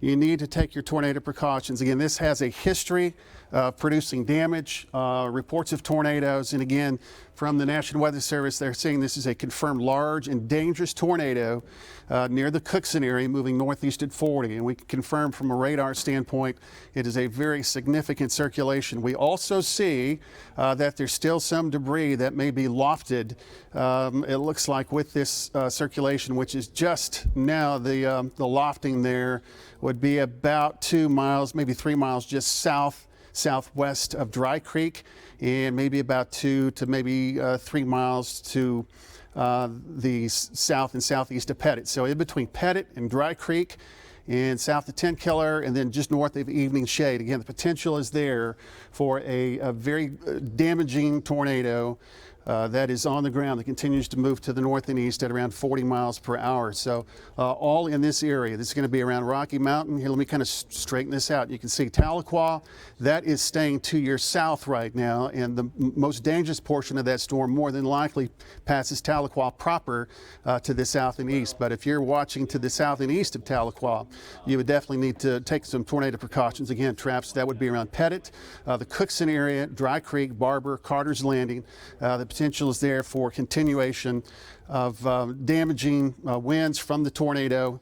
Damage has been reported with this off and on over the last 15 to 20 minutes, and we still have that tornado confirmation in terms of a tornado warning from our friends at the National Weather Service. So if you are in the northwestern Sequoyah County area, that is no longer in effect for your immediate area. It's just past the northern part of the county, but it will continue on now for those areas that are in southwestern Adair, also southeastern Cherokee County, and technically that's going to be until 10:15. Tornado potentially still on the ground. Now just a little bit north of Cookson, around Barber, Dry Creek, Carter's Landing. Take your tornado precautions. All right, thank you, Al. Appreciate it. Our storm continues to show up across areas to the north. Tornado warning still in northern Tulsa area. Remember that our games are going to go back. We'll go back to our games to finish the games as soon as the rain delay, storm delay, lightning delay, whatever delays that we have working are going to be finished. So again, the Wasso site, TU site, Sapulpa site, we're dealing with lightning after the Linus thunderstorms comes through, and so that's the biggest problem. The only thing I see right now is Oklahoma City. The 5A game is being played at this time, and I don't even know what quarter they're in. They had to wait until almost 8 o'clock before they started, to give you an idea. Okay, back to what's going on here with the thunderstorms. Tim's on this area of the thunderstorms, so let's go down and take a closer look. Heavy rain and thunderstorms around the Tulsa area. Circulation feature is not nearly as strong, but it's still there. This is east-northeast of Vera at this time. Tim is just to the south of that. It's moving in on Ulaga. Winds probably about 50, maybe near 60 miles an hour. And Tim, if you're looking at that, can you give me an update on what you have with that. You can see that where we are. Hang on one second. I want to point out that this is just county line from Washington into Rogers County. And so this is just to the west-northwest of Oologah, and we have a gust front coming in right now on Oologah. So if you can, give me a quick update, Tim, what you have, please. Yeah, Travis, I'm just about to get on 169 north, just east of Collinsville. As it went through Collinsville, I had winds to 45. I stopped and measured one to 45. Not as much lightning right now. It appears to be dissipating a little bit, but I'm going to get on 169 north and go towards Oologah, and I'll be back with you. Right, thanks. Let's go on over to Al for a minute. Al, and that's a tornado on the ground. We got to get those folks taken care of, Al. Yeah, this circulation continues to be very strong. It has been now for quite some time. So folks around this area, zoom in here. I'm going to let you take a look. This is the tornado potentially around Pettit, Cookson, Dry Creek, Wild Creek Point, Barber, Carter's Landing. Again, more than likely doing damage right now. That continues to move to the north and east. So again, all in through here. You need to take your tornado precautions. Tornado warning continues on. And again, it's going to be from Cookson, Carter's Landing, right up into Rocky Mountain, all the way up. It'll eventually pass over the state line, it looks like, or the county line, pardon me, and move out of Cherokee County. So again, Tahlequah, this is staying right now just a little bit to the south of you guys, but around Pettit to Carter's Landing, Dry Creek, and again, very, very strong circulation feature showing up on the radar here. There is also the potential, you can see that little darker part right there, that's an indication of potentially debris that's being lofted. So again, that's around Pettit Bay, north of Cookson, Wildcat Point. The potential is there. This thing is really wrapped up, and it continues to move generally northeast now at around 45, probably 50 miles per hour. This could be a very significant damaging tornado. You're so right, Al. Thank you for that information, the storm track and what's going on there. Also, just to give you an idea of what this storm track looks like, this is a monster, and Vaughn is in right beside it at this time. Snake Creek area, which I believe is near 10 Killer, has had damage, sustained damage. So we're expecting damage to be pretty bad in this area. Vaughn, can you get, I know you're in trees, you're in hills, everything else, and we have you for a minute. So while we have you, can you give us an update on what you've seen, heard, anything? Yeah, I can guarantee you this thing is on the ground and doing damage. All the signs are there, Travis. I don't know if it's wrapped up in rain or not, of course, because of these hills that I'm trying to look through and around. But I'm right on the tail end of it. Just don't want to get too close to it right now. Okay, and we're going to zoom in a little bit closer onto where you are while you're still on the phone line. Let's get in close and look at that and see where he is. You're running right into it. Basically, we want you to be real careful because it's right up ahead of you about 3 miles or so, right around the Cookson area. So this is, again, the damage is just to your north, probably about, or the damage, the tornado doing damage right now would be just to your northwest. Probably about 3 miles, 3 to 5 miles. So again, if you're in that area, and we'll have Alan do a storm tracks on these in just a minute, but be very careful. I want to make sure that you were aware of what's going on there. Stacia has a quick update. Stacia. They're now reporting that near Etta Bend, they're having power flashes. So that's another sign that this is a very serious situation and folks Pettit? do need to take cover. Was that Pettit? No, it's, yeah, probably Pettit, but they Pettit. missed the P on the front end. Okay, so it's so Pettit Bend. Pettit Bend, I think that's what it is, Pettit area. So, so if you're in that area, again, this is what we want you to be very, very careful with. So this is where Vaughn is located. Let's go back to velocities real quick, and then I'm going to have Alan do a storm track. We got to go up to north into Tulsa and take a look at that real quick. So this is the worst part of the tornado. Just Vaughn is literally right in the Cookson area. Hey, Vaughn, I'm going to come back to you just real quickly because we got to go up and look at Tulsa for a minute. Do you see anything just to your west-northwest? I know it's hard to see, nighttime and hills and everything else. No, nothing right now. Is it to my west-northwest? Is that where it is? Literally, yeah. You're running right close to it, so you got to be real careful. You're going to run into a lot of debris real quick here, I imagine, if you keep going right there. Okay. All right, I'll get back with you if I get anything, but I don't see anything right now. Okay. If you can, just stay on... Power flash. Oh, power flash. Is that... Okay. Yep.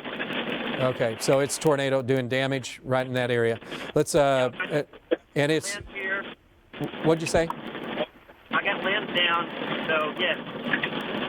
All right, if we can, let's put Vaughn on the side. I don't know if we can get his video on the side. He's going to run into a lot of damage, I think, in just a moment. So he's right next to it. Let's go up. So let's keep an eye on him. Alan, if you can give us storm track, and then we're going to come back real quick to Tulsa and get an update on what's going on there. Al?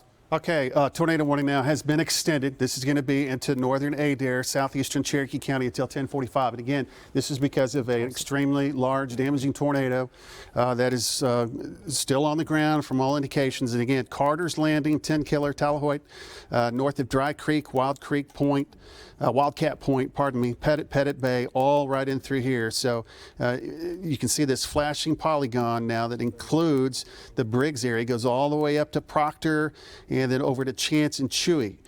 So again, that would be the potential there for the tornado movement as it continues to move northeast now between 45 and near 50 miles per hour. What we're showing you is part of the radar that would indicate that there could be debris that's being lofted right in through here. And that would be around Carter's Landing, just to the east and southeast, to the north of the Wildcat Point area. So again, this is what it looks like from a reflectivity standpoint. But right in through here, you just need to remain aware. This is, again, a confirmed large, dangerous, damaging tornado that is more than likely been doing some damage for quite some time. So our friends at the Weather Service now extending the tornado warning that would go from northern Adair County, southeastern Cherokee County. It's going to be until 10:45. So again, this has a history of some damage moving northeast at around 45, probably near 50 miles per hour. Travis. Hey, thanks. I appreciate it. Let's get up to Tulsa County and get you advised of what's going on. So this is on the north side of Tulsa right now. We still have rotating area on the north side. And this is an area in which, let's go back to INX if we could for a minute, look at the radar there. Heavy rain, thunderstorm activity. And so the circulation feature is still right in this location. So it's running across the lake. And so this is still a tornado warned storm on the north side of Tulsa. And that's around Ulaga Lake and Talala. This is not quite as intense as it was before. Shear is indicating it's kind of broke up a little bit. So that had wrapped up, got going, and then the shear markers now and shear indicators are showing up that they're not quite as strong. We've had a lot of damage reports coming in from out of the south. No damage reports so far other than signs and some branches coming in from out of northern Tulsa County as this line's moved to the east. Back out a little bit if you would, Station, and so we can kind of get a perspective of where everything is because we've been zoomed in on all these storms for so long. And let's go to INX. We're getting attenuation right now. The leading edge of this line of thunderstorms, again, is in southern Tulsa County, bending back up into northeastern Tulsa County, southwestern portions of Rogers County, and then where Tim is located, he's following that tornado warned part of the storm. The one that we're watching that is just a violent tornado, we think, is the one that's continuing in southern southern Cherokee County. This is a storm that started in an area that was just off and just to the south of I-40. Our guys were on it right when it started to form and got so bad. And the circulation feature is still very intense, right at tail hot right now. So again, it's just gone through Carter's Landing. You can just tell, I mean, you don't need to be a meteorologist to see this one. It's quite obvious what's going on. This is just wrapped up severely in this area. I don't know if Storm Analyst is going to look very good on this. Let's see what that's doing right now. But it's targeting the area that's that's the worst. So again, it's violent. You know, I don't want to say violent tornado because that takes you to a whole nother level. But this is a violent tornado for this time of year. And so unfortunately, if you're in the path of this, you have to be in a safe place. You have to be away from outside windows and walls. Remember also the football games will restart. We'll be back with the football games. They're in hold pattern right now at both locations at Owasso. So we just want to mention that. So if you're waiting, we are going to go back to the game once the games start. But again, horrible tornado situation going on. Let's go. This is just across the Arkansas, or across the areas from Carter's Landing, I should say. What did I say Arkansas River for? This is just across the lake and then Carter's Landing. And so around Tailholt, and then also just to the northwest and to the west is areas from around the Keys area that has just very close to. So again, if you're in this vicinity, you have to take cover. We'll go to Alan with the storm track here in a few minutes. I want to take a big broad picture and then go back and show you into Tulsa County for a minute what's going on. So we have that horrible situation going on to the south and southeastern Cherokee County, major tornado event going on. JD is now looking at strong winds across the areas of northern Okmulgee County, southern Tulsa County. That bends is kind of back into an area that back into the Tulsa. Let's go up, yeah, if we could, and then we're into the Catoosa area. And then let's zoom in on that for a minute and see what we have. Is Brandon on that right now? Brandon's on, you can take him. I can take him. Okay, Brandon, can you give me a quick update around the Catoosa area, what you have? Yeah, Travis, right now we're going to be on 412 just east of the Creek Turnpike. Very, very heavy torrential rainfall. A lot of cloud-to-ground lightning associated with this, Travis, as well. And at times, the winds have been near 45 to 55 miles an hour. If I had to estimate, Travis, we're moving east with it. Back to you. All right, thanks. Let's go to Alan with a quick update on the tornado warned storm down in southeastern Cherokee County. Al? Still a very dangerous tornado. We're anticipating still on the ground, it looks like at this point from a radar perspective, moving northeast, 45, 50 miles per hour. Damage has been reported off and on with this storm. The Tell-Holt area, Titanic, Proctor, Briggs, Chewy, Chance, all in through this area. You need to take your tornado precautions. This has moved through Carter's Landing. It's moved through the Pettit area. It's moved across the 10-kilo vicinity. The center of circulation is going to stay south and east of Tahlequah. We understand that some folks in Tahlequah have lost some power, but not complete power. So they might be dealing with a little bit of that in Tahlequah proper, but this is staying just a little bit to the southeast. You can see just the very last update there. That's a very strong, potentially damaging tornado circulation that continues here. And that's going to continue on moving to the north and east. So ahead of that, that would be across portions again of northern Adair, still into southeastern Cherokee counties as well. This is continuing to wrap up. This has been the case. You know, this thing started about 45, maybe an hour ago. It had a strong circulation. It weakened, and then about 10 minutes after it weakened, it just exploded and continues to be a very what looks like to be damaging tornado that is still on the ground. So again, if you're around the Briggs area, maybe Eldon, back over to Titanic, just a little bit to the west of Rocky Mountain, west of Stone Point. Right in the path would be places like Proctor, and then also maybe the Chewy area. Chewy, that would be at about 10:30 or 10:32, and right now it's 10 minutes after 10 o'clock. So again, this is the really tight circulation here. You can kind of see where this is located. Some of those roadways, 813 County Road there, it looks like 795, 813 around the Tell-Holt area, also just a little bit to the west. Northwest of the Rocky Mountain area. Technically, it's a little north of 10-killer over the Carter's Landing area. All right, Travis. All right, a couple more quick updates coming in.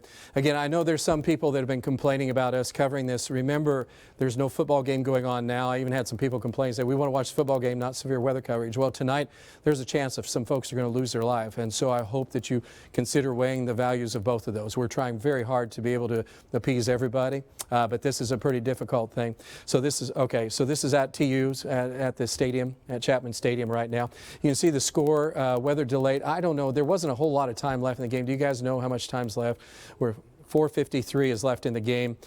This is going to be on hold. Lightning strikes are still happening in the area. So there's probably, oh yeah, there it is, 4:53. 28-20. It's been a super tight game. I know right before the delay, Jinx, I think, was held on fourth down.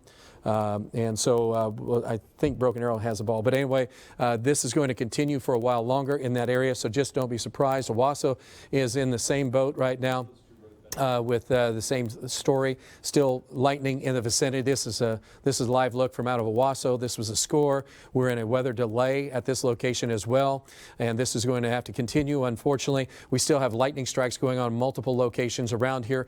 Let's go to Links 3 real quick and show you the bigger parts. Again, the tornado warning. This is the worst one. We also have an additional tornado warning, which is now near the Clayton area, and I know some of you guys pick us up down here. So from Clayton to Tallahassee, Talihina, you need to take cover. When we say tornado warning, we give you a path. You have to realize that there's a good chance of strong damaging winds. There's a chance of a tornado. It's not always just a tornado warning that we're talking about. So anytime we put a severe thunderstorm warning, there's a good chance that those winds are going to blast you. And we try to give you timelines so that you can see that as well.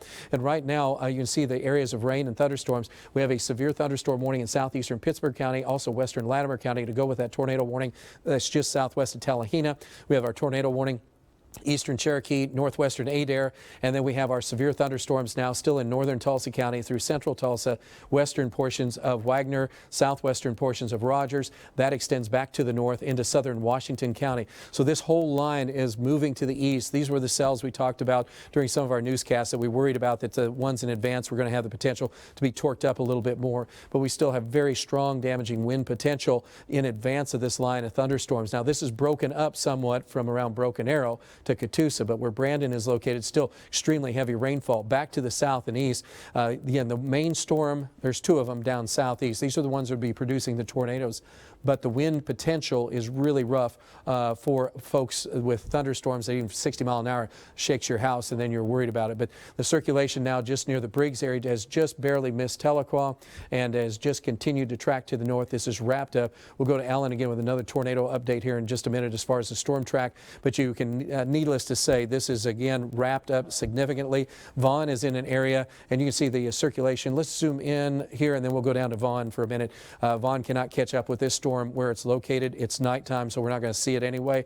So what I want you guys to do from Titanic area, Eldon area, you have to take cover. You have to get away from outside windows and walls. It's just a big tornado, and it's very, very strong and potentially violent. We've already had multiple reports of a lot of damage. We'll get to Vaughn for just a minute just to give you an idea, but this is just seriously wrapped up. So you can see this along Highway 51 right now, just east of Briggs, east of Eldon area, near where it breaks with the Illinois River.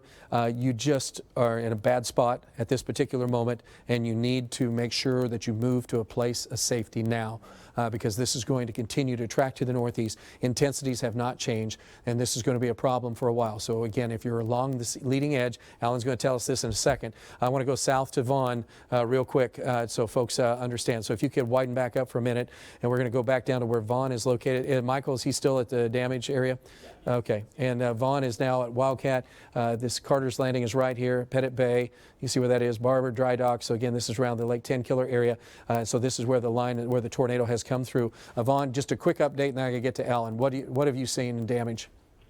Well, all I've seen right now is trees across the road. I'm getting ready to pull into this addition that is right where this tornado went through. I don't know what you called it, Carter's Landing or whatever you called it. There's a pretty big housing addition right here, and I want to go in here and check it out because there's got to be damage in it. Yeah, there's trees blocking the road to this addition. So there's going to be damage. There's several houses in this addition, Travis, so there's going to be damage in there. We'll just see if we can get in there and help somebody out. All right. Yeah.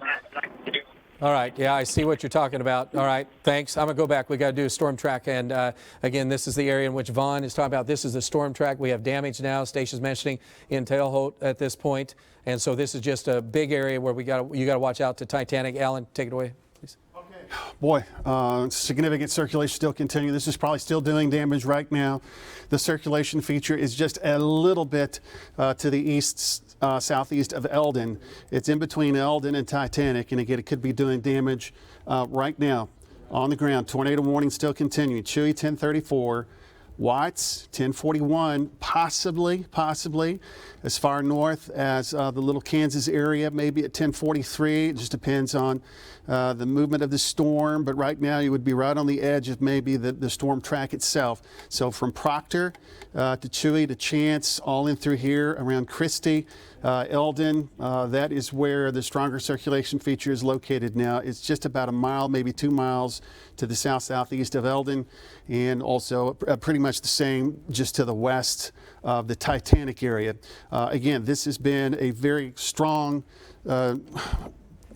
just horrible looking circulation that's been on the ground for some time. And we're going to try to see how many reports we can get from Vaughn and Ron as they get closer in to see that. But this storm continues to track to the northeast now at around 45, maybe 50 miles per hour. So again, this is going to be pretty close just to the east of the Eldon area and just to the west of Christie. So again, this is a significant damaging tornado that is still on the ground. So folks around Christie, Procty, Eldon, Titanic, you need to take tornado precautions. All right, thanks, Al. And again, we can't say that enough, what Alan just said. You need to take those precautions. This is a deadly tornado potential, and hopefully, God willing, nobody has been hurt badly by this, but at night you almost are guaranteed to have some folks maybe aren't paying attention to weather or anything like that, and it catches them off guard because this is moving way too fast to top it off. Now we're back into the Broken Arrow, Tulsa area. Here's Tulsa, Broken Arrow, heaviest rains. You can see it's kind of breaking down around the Tulsa area at this time. Heaviest rain and severe weather still is just to the east. That's over Claremore right now. And I don't know if we can, we'll get a report out of Claremore if Afton and Sperry ended up getting to finish their game before it hit. Severe thunderstorm warning is in this area. Tim, let's go to Tim real quick with a quick update. Tim, anything to report? Are we okay? What's the status?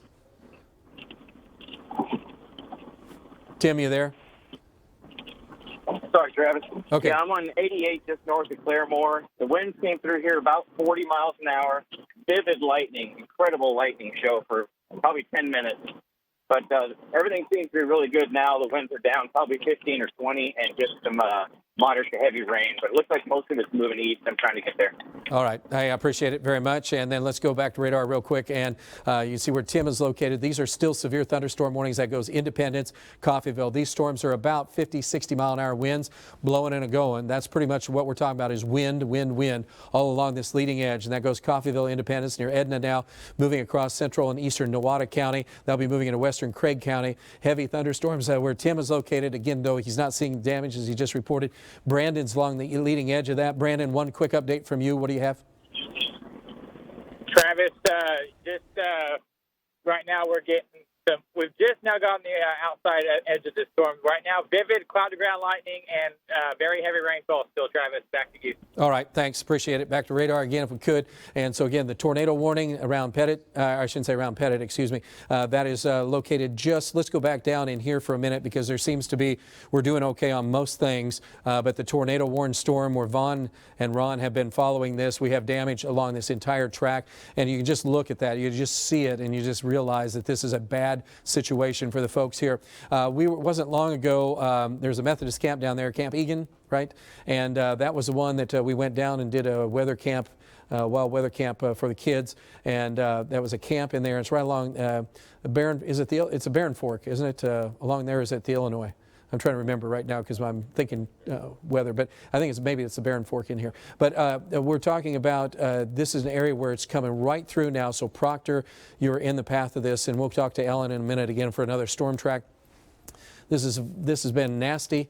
There's been damage, and we believe there's a lot of damage across this path. And you can just see what it's doing. It's just tracking northeast, maybe a little north of due northeast. And this has just started with our guys picking up on that just near I-40 to the south of I-40. And so this track has continued and really started to pick up. And the guy said, man, this is getting nasty. It was a little strong. It just started near Porham, basically, and came across. So this is a path of destruction, I will say, based on just what we're seeing with the radar. So let's go back in a little closer again before we go to Alan with the storm track and take a look at this one more time. So if you are in these areas, this is on Proctor right now. You need to be in a safe place, not watching us, just safe place. And moving to that location, if you're north of Proctor Road, as that moves to the north, and you can see it's right in this zone. So it's going to be a lot of damage, probably within about a 2-mile width, I would suppose, a mile and a half, where we could see significant amounts of damage going on with this. And what you're seeing is just rotation from winds going this way here and then coming this way here. And let's see if a storm analyst has anything else to show with us, if you would, on that. So we still have a huge swath of potential wind damage And again, it's radar estimated, but this is an area if you're in, you have to be someplace safe. If you're north of it, you have to be someplace safe. Looking just to the north, we're talking about conditions again from Proctor Road back to the north that are going to be very, very dangerous for you. So make sure that if you're all the way up to Little Kansas, you're aware of what's going on because this is going to be heading on up to 412. And it hasn't stopped, and it's probably not going to stop for a while because it's still in a perfect environment for bad things to happen. Let's go to Alan with another storm track. Al, what do you have? Okay, well, it is still a very significant circulation. Again, it's just a little bit west of Christie, just to the north and east of Eldon, and it's moving northeast at about 45 to 50 miles per hour. So again, all in through here, the potential is there still for a tornado that is on the ground right now and doing damage. That would be around Proctor, just to the west of the Christie area. Folks around Chewy, Chance, Going Snake, Whitmere, Green, all in through this area. You need to take your tornado precautions. This has a history of producing tornado damage as it has been moving through portions of extreme eastern and southern Oklahoma for the last hour or so. So again, it's now crossed over the line, so this is going to be a tornado warning now that continues until 1045 for portions of the Adair County area. It is right on the Cherokee County line, but it'll move more so into Adair County proper here in just a second. So Cherokee County might be released from this in a minute, but not at this particular moment. So if you folks around and just west of Christie, the center of circulation, the tornado, maybe right off of 62 right now near Proctor, and that's continuing to move to the north. We would put that at about 45, maybe 50 miles per hour. So we'll track it here. And again, it's moving north. Let's put it at 40 to 45 miles per hour. And you can see West Siloam, if it continues to hold together. And I'm telling you, this circulation has been holding together fairly tightly over the last 25 to 30 minutes. That would be at 1047. Siloam Springs at 1049, Concord at 1050. But of immediate concern right now would be just directly along this area. So Proctor, just to the north of that, it's now a little bit to the west of Christie. It looks like Christie might get some strong winds, but the circulation might end up being just a little bit just west of you. And again, we still see the potential on some of the radar products. There could be debris that's being lofted right now. So this again is a significant tornado that's had a tornado warning for some time. This is what it looks like. If you pulled up your radar app on your phone, this is what it's going to look like here from Proctor back up to the Chewy area and Chance. So right in this area, we would encourage you to take your tornado precautions. Again, that is with the tornado warning there. There is actually another tornado warning that's just south of us. Now, we are watching this one, but currently it's remaining a little to the south of us. This is over portions of northeastern Push-Mataha County that may have an impact in south central Latimer County, and that's going to be until 11. So again, that is south of our immediate area right now, but it continues to move to the north, so that might move into the far southern reaches, maybe of southern Latimer County area by 11 o'clock, and right now, again, it's at 1023. So of the pressing matter right now, we still have the tornado warning that is underway, and Travis, that circulation is just continuing to be very strong and tight near and slightly north of Proctor. All right, I appreciate that, and again, don't appreciate the tornado. But that's the worst one. And a big picture view here again is severe thunderstorm warnings continuing. Now has moved through Bartlesville. We're ending it around the Sapulpa area. We're looking at some lightning strikes too, but the unfortunate thing is the southeast is getting hammered really hard. And we do have additional areas southeast of McAllister that are pretty nasty too. We've had tornado warnings down in this area around the Clayton area. Let's take a quick look down at what's going on in Tallahena if we could, Stacia, and we'll see what we have going on here. We've had a tornado warning with this storm as it has been moving to the northeast. And as we look at what's happening, this is a circulating area again east of Sardis Lake, and then that's moving in on Tallahena. So there is a tornado warning for you guys right now down in that area. So we want you, if you're in the Clayton area, if you are extending from around Tallahena, you've already had the storm come through by Clayton, but it is literally knocking on the door for Tallahena, and in a hilly, mountainous terrain like what we're dealing with down here is going to be very hard to see anything. So just try to move to a place of safety and wait until this storm gets through your area, because right now the center of the circulation would be about 7 to 8 miles, it looks like, southwest of Tallahena. So we want you to be aware of what's going on there. Let's move back on to the north and northeast and find out a little bit more about what's happening. And anything, Michael? Nothing? We're okay. All right. And so this whole area of severe weather is Latimer County. Severe thunderstorm warnings pretty much encompass this whole line right in here. And then moving on north along the line, you can see as we look as well at severe weather that's running now from around Porham. And when you see the yellow, those are severe thunderstorm warnings, so the wind potential is very high in some of these areas. We're looking at what we call velocity data here, so we can kind of see, not kind of, where we can see the winds and the wind flow. So this is moving in on Porham right now.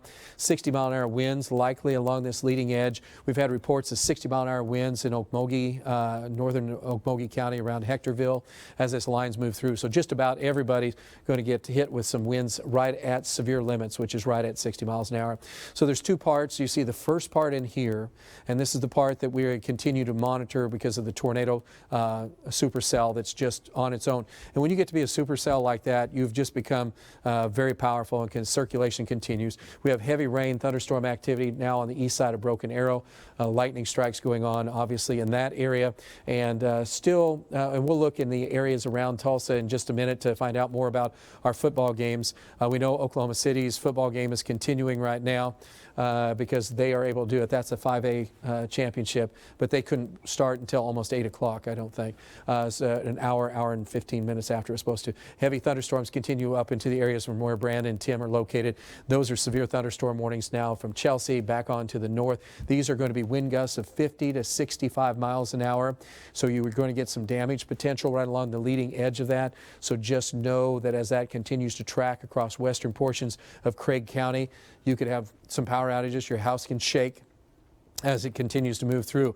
But the good news is there's no major circulation features along this line. Let's go quickly back to the southeast if we could, and we're going to get another quick update, and then we'll see what Al has for a storm track on this. So we're looking at it continuing on the east side of Cherokee County, now moving into northwestern Adair County. And so if you are any place around here, Chewy's just to the north and to the west. Tight circulation, tornado, 99.9% sure still on the ground, and we're looking at this continuing, and you can just tell from some of this. You can just sample the data if you would for a second, and we'll look at how this measures up. So it's like outbound winds near 80 miles an hour, and then on the south side we'll have inbound winds, and so we can pretty much add some of that into there. And so when you get that, you're going to have well over 100-mile-an-hour difference in wind and shear. So this is a very big, strong, rotating supercell, and that track is continuing to move it to the northeast. And so we're going to talk to Ellen, as I said, in just a minute. But if you are any place around this area, you can pretty much see what we're talking about. It's a huge thunderstorm that's continuing to be a major problem now in northwestern portions of Adair County near Chewy, between Chewy and Chance. And so if you're in any of these places, you need to be taking cover. A lot of this is obviously rural, hilly terrain, and hopefully some folks are picking us up and can see this. If you lose power, don't forget you can stream as well. So that's a very important thing, because so many people lose power and they forget that there might still be a capability of streaming. And so we can stream this live to you and make sure that you have that latest information. All right, let's get a storm track from Al, and then we'll come back and take a look at the Tulsa area and see what we're thinking about with the football games and when they might resume. Al? Okay, continuing to track this very significant tornado circulation, tornado warning continuing right now.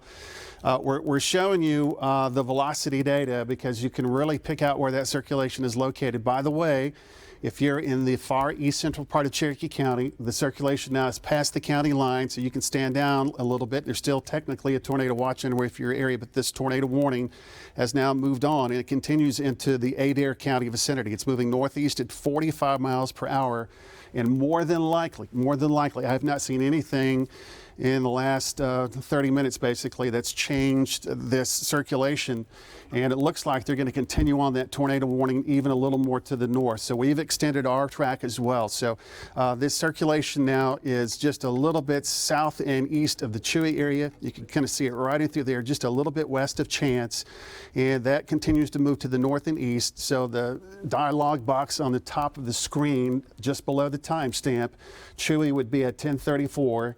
West Siloam Springs at 1046, Siloam Springs proper at 1048. The Colcord area 1049 and Gentry.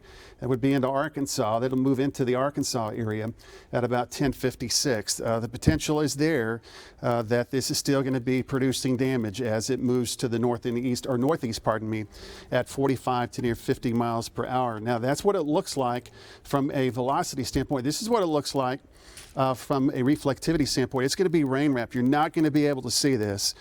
So that is why you just need to take your tornado precautions right now in this particular area. So we'll zoom in here. Of immediate concern would be around Chewy, just to the north and east of the Chewy vicinity, just a little bit to the west of Chance.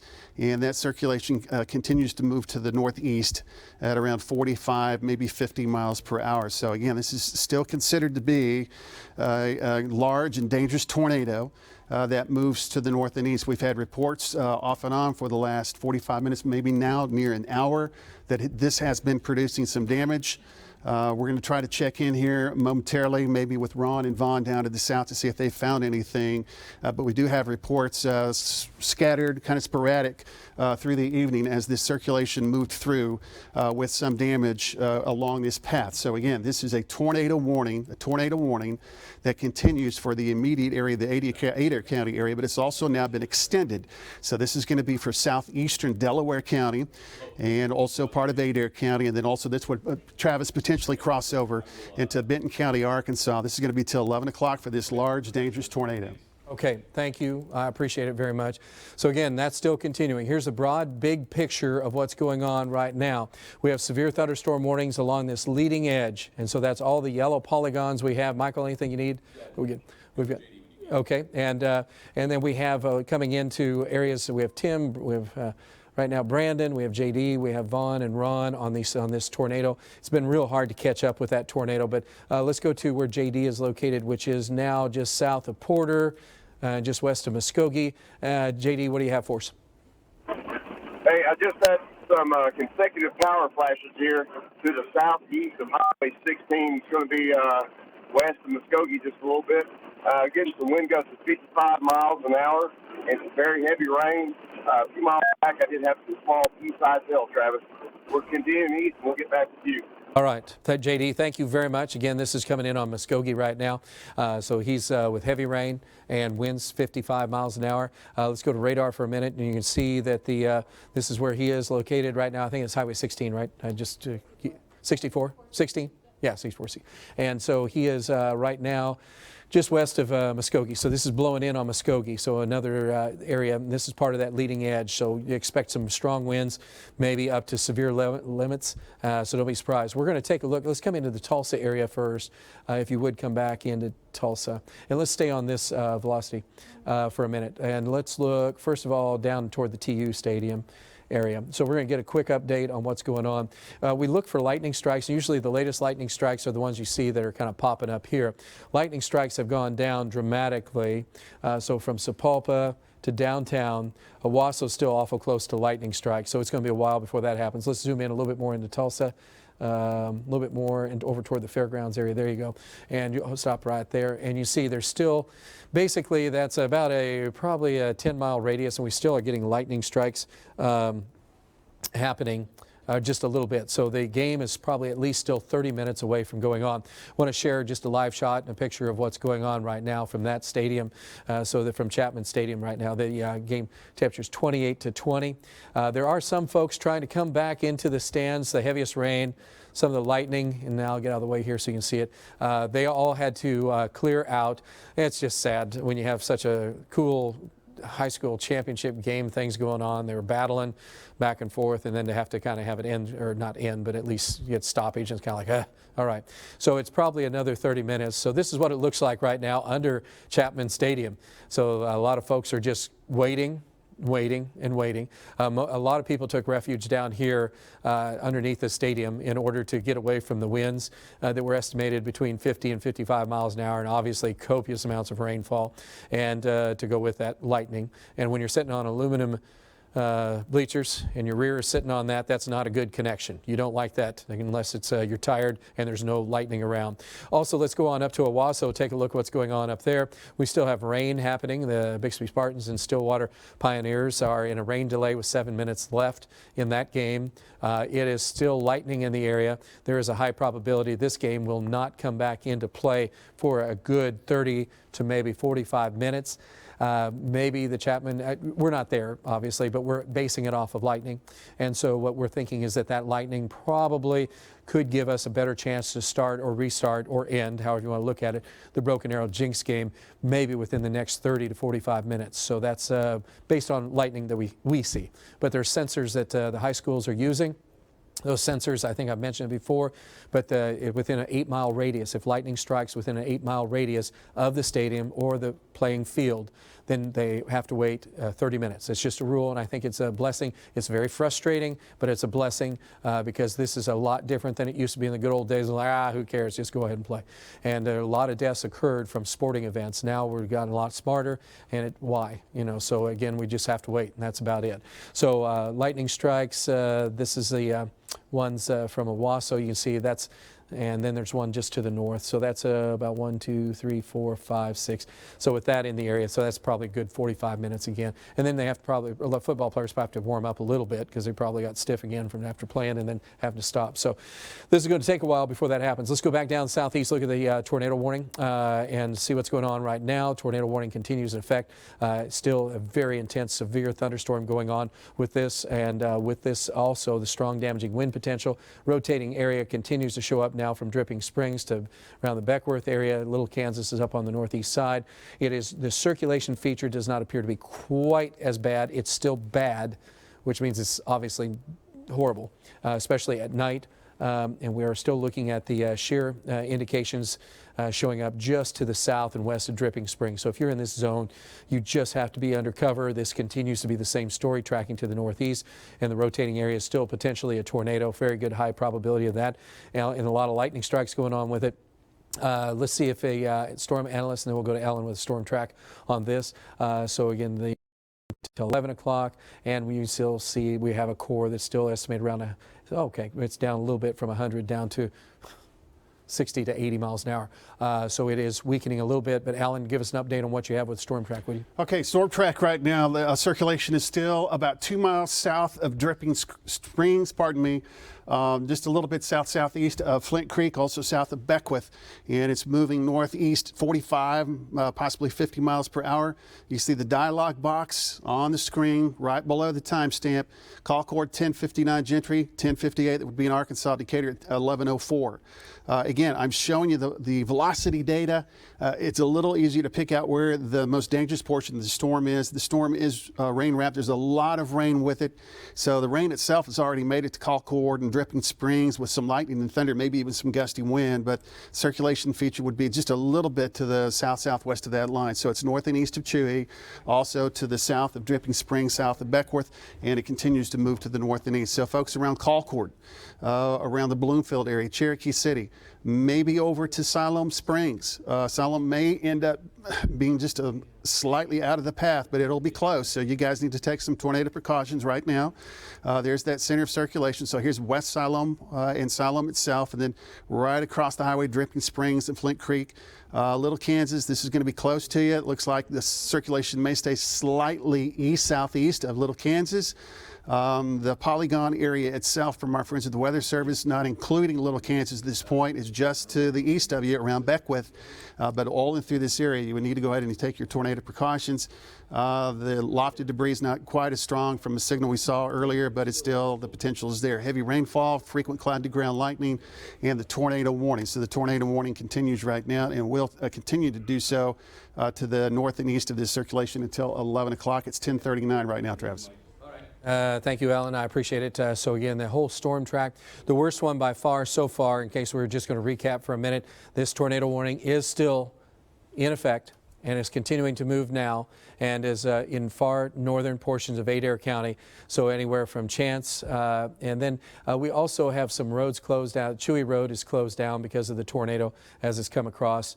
And so this whole swath is pretty much going to be damaged, trees down, It's going to have to be chainsaws tomorrow morning, tonight, through the overnight, probably trying to get to some folks that maybe live in these areas to make sure they're okay, because there's going to be power totally out in this area. So this is a devastating thing, and so we don't know.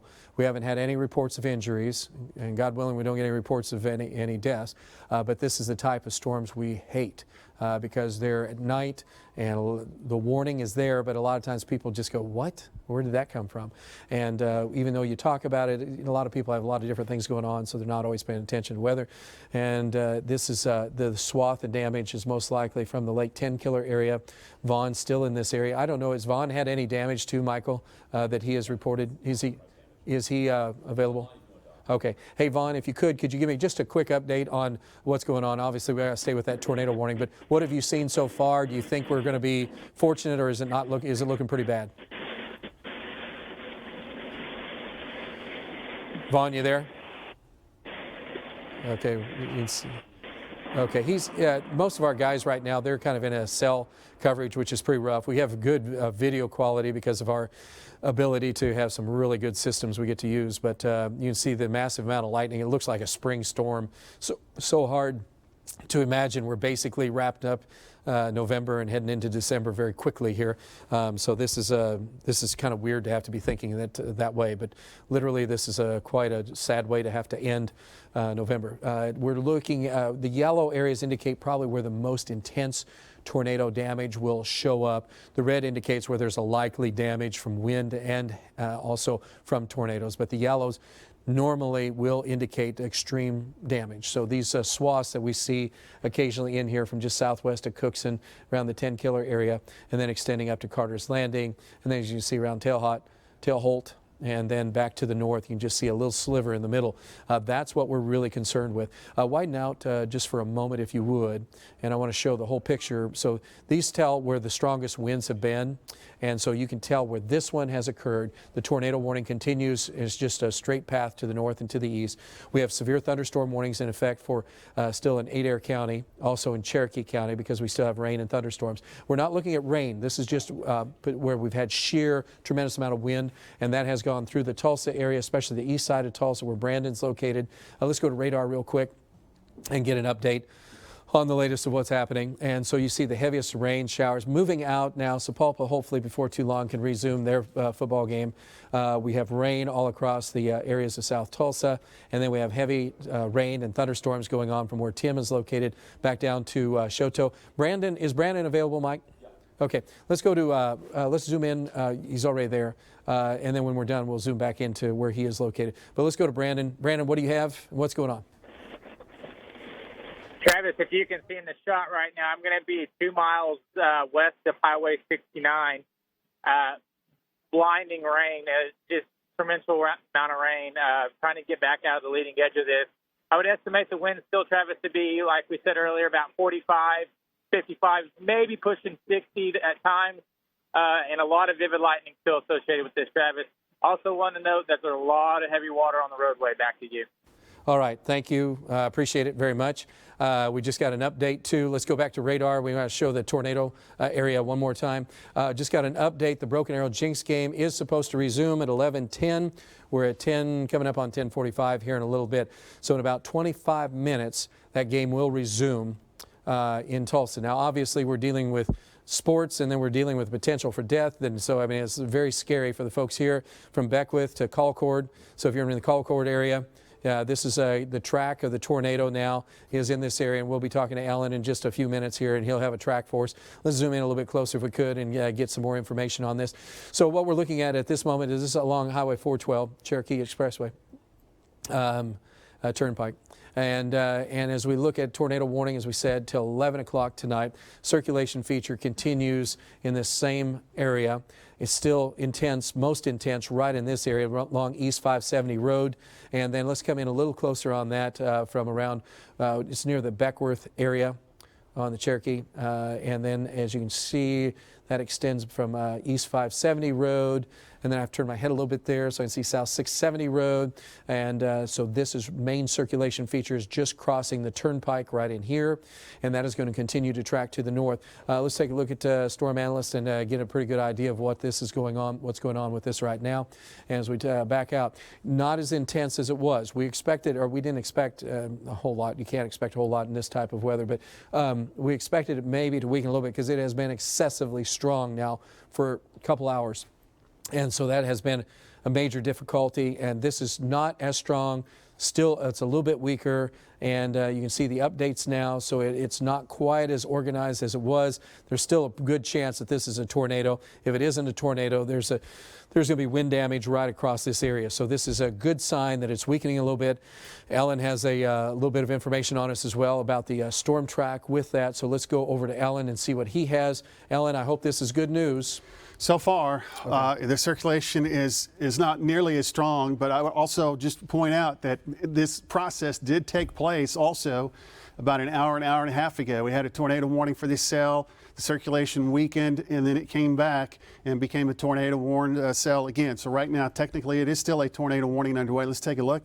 And again, we have used the velocity data so you can see where that circulation feature is located. So it's going to be right in through here around Beckwith, north of Dripping Springs, around the Concord area. And the fan, that darker fan there, would indicate the potential for where this storm could go in terms of that circulation that could cause damage. Again, so the tornado warning is still underway here. Possibly as far as the Gravette, Arkansas area, Decatur, Arkansas, maybe Gentry. But right now we would say around Concord, you folks need to take some tornado precautions. In terms of Siloam and West Siloam Springs, the polygon from our friends at the Weather Service looks like it's going to stay just a little bit to your west by about a mile or a mile and a half. So you might be in a good spot there, but still watch it in case it moves more eastward. But around Concord, back up to the Cherokee City area, and you can see that red area, the flashing polygon, that is the tornado warning that is underway. Now, that is in terms of the velocity data. We put the reflectivity data on it, and it just looks like a big blob of rain. So that is why you're not going to be able to see this. It's rain wrapped. There's quite a bit of lightning and thunder, but it continues to move generally, again, northeast now at around 45, maybe 50 miles per hour, and that is why the tornado warning is still underway. So folks, right in this immediate area, don't let your guard down. Take your tornado precautions right now. So again, this is going to be the tornado warnings continuing until 11 for southeastern Delaware County. This is potentially a dangerous situation again as the storm's moving northeast at 45 to near 50 miles per hour. It's produced some damage over the last hour.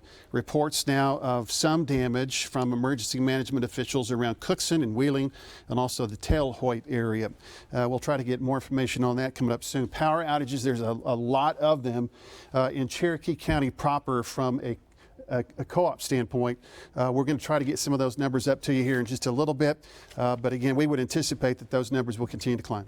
All right. Hey, thanks, Al. And let's, as we take a look at the bigger picture here, and then we'll go to Station. I think she's working on some of the power issues and numbers and all that type of stuff, so she'll have some of the latest tornado damage issues associated with what's been going on.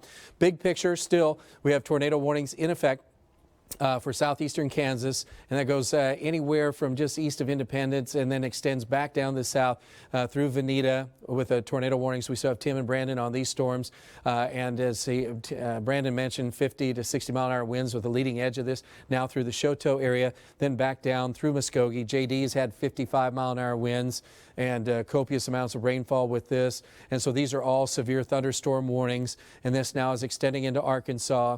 And then you also have our tornado warning that Alan's been covering and we've been covering. And then further to the south, we also have heavy rain and thunderstorms all the way down still around the Tallahena area. This is not a tornado warning now, but it is a severe thunderstorm. So if you're in LaFleur County, you're going to get blasted with 60 mile an hour winds. It just keeps on going and going. Right now, though, we are getting some reports of what's going on from that tornado damage that's been going on in Cherokee County and also Adair County. Stacia Knight joins us right now. Stacia, what do you have for us? What do you find out? Travis, there are numerous reports of damage coming in now. A lot of it tree limb damage, power lines down. The good news is that we have not heard of any injuries just yet, but the swath of damage, as you can see here on links 2, is pretty extensive, and it extends all the way down from pretty much southern Adair County all the way to I-40. When our storm trackers at first picked up on this tornado spinning up, getting stronger, they had tree limbs down along I-40 near the Gore exit, and then it all just continued and that tornado got stronger. So with the damage reports right now, we do have road closures. Chewy Road is closed. Now this is going to be on the east side of Chewy, and that is closed because of damage. Also, Highway 62 along the Cherokee Adair line, that is also closed with damage. Highway 62 is at the bottom of your screen. So two very popular roadways there that are closed because of damage. And so again, this path is pretty long and it extends for several miles, and hopefully no one has been injured from this, but there's going to be a lot of damage when it comes to power outages. A lot of folks in Cherokee County right now, 1,700, little over that without power. There were reports of power out at NSU in Tahlequah, and then also with Adair County. Unfortunately, the numbers continue to rise. They're just over 600 now. A lot of damage reports coming in from Tailholt, from Cookson, from Welling. The Welling Fire Department has been responding to a lot of damage tonight. So again, hopefully everyone is okay. There's still some rotation being reported with this tornado, which you heard from with Alan and the latest storm track there. But again, we'll continue to monitor. The damage reports continue to come in, but so far we have not heard of any injuries, and that's a good thing. Oh my goodness. If that gets pulled off, that'll be amazing. Bad news for our game. One of our games. The other games are probably not any better. Lightning strike has just occurred within 8 miles of the stadium, TU Chapman Stadium. This is the folks sitting there hoping that the game's going to continue with only 4 minutes, 53 seconds left. Unfortunately, they're going to reset the clock now for 30 minutes. Yep, that's what we were just talking about. Thank you. So it's now scheduled for 11:25. So unfortunately, because of the lightning strikes, but it's safety. I mean, so it's like, okay. And TU's game, we were just talking about that. Mike and I were working that night, and TU played. Was that, Mike, was that 3 a.m.? When was the TU game? 3 or 4 o'clock in the morning? Yeah, that's when it ended. That was when it ended. Oh, my goodness. And it was all because of the storms and the lightning and all that. So we won't have to worry about that. It's not going to go that long because we only have to put in about 5 minutes of game time, and we have still lightning strikes, unfortunately. But it's moving out. So I'm imagining Sapulpa should be starting. I haven't heard from them. And so we're going to talk about that. Also, with that in mind, we still have multiple severe thunderstorm warnings. Alan's still tracking the tornado warnings that we've had. Alan, what do you have for us and what's going on? A little bit of good news right now. In the last 10 to 15 minutes, that circulation's continued to move north, and you had mentioned that it was getting a little ragged, and it looks like now the potential is below the threshold for a tornado warning. So the tornado warning is no longer in effect at this point. There's the leftover circulation around the Colcord area. You can see that kind of green and red there, but it's not nearly as tight. So our friends at the Weather Service electing to drop the tornado warning. So the tornado warning is no longer in effect, at least at this point. It looks like the more northward in latitude that this is going to go, it'll have a harder time of maybe getting back to that cycle that we have been tracking for the last hour, hour and a half. But of course, we'll watch it and keep you posted. We do have a lot of folks, though, that are still under severe thunderstorm warnings. And you can see that extends from Veneta all the way back down to Sallisaw, Poto. By the way, the winds are getting stronger with that line that's going to get closer into Spiro and Poto, the Heavener area, and Sallisaw. The wind damage potential is probably going to pick up as it goes into Fort Smith. Okay, thanks. I appreciate that. I just looked, and this has nothing to do with weather, and I'm sure our news department's going to pick up on this. Former President George H.W. Bush has passed away at 94 years of age. So that just happened, apparently. So obviously sad news there for a brand name in presidencies. Okay, so we'll find out more about that, but just that kind of shocked me a little bit. We're talking about, again, severe thunderstorm warnings along this leading edge. We just saw, well, Stacia saw it, a lightning strike down in Sapulpa. Can you just go down there for a second? And what we're looking at, that's not, the stadium's about right here. So that more than likely is going to push their game. They might have started. Again, I haven't heard, but they're going to have to probably stop again.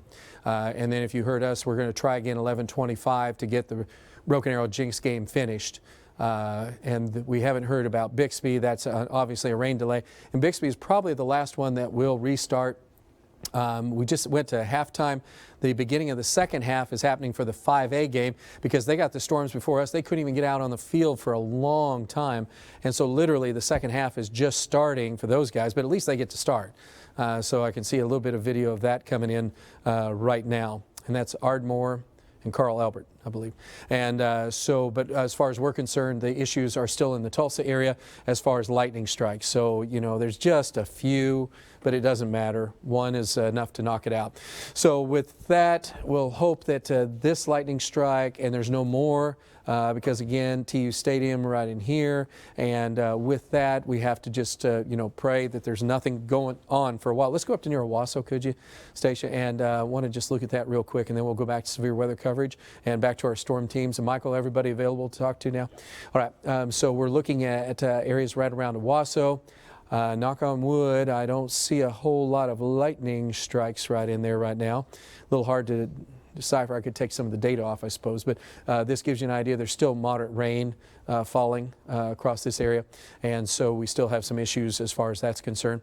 All right, let's go get started on the radar and get a broader view of what's going on with rain and thunderstorm activity across the region. Heaviest rain and thunderstorms, severe weather. Let's go up in Kansas, start up here. And you guys, we have not been trying to pay attention to, but the tornado warning did take precedence. And let's go up further in Kansas, Stacia, if you would, so we can look at what's going on. So these are severe thunderstorm warnings that go all the way up to Parsons. I'd even say further if you can catch me.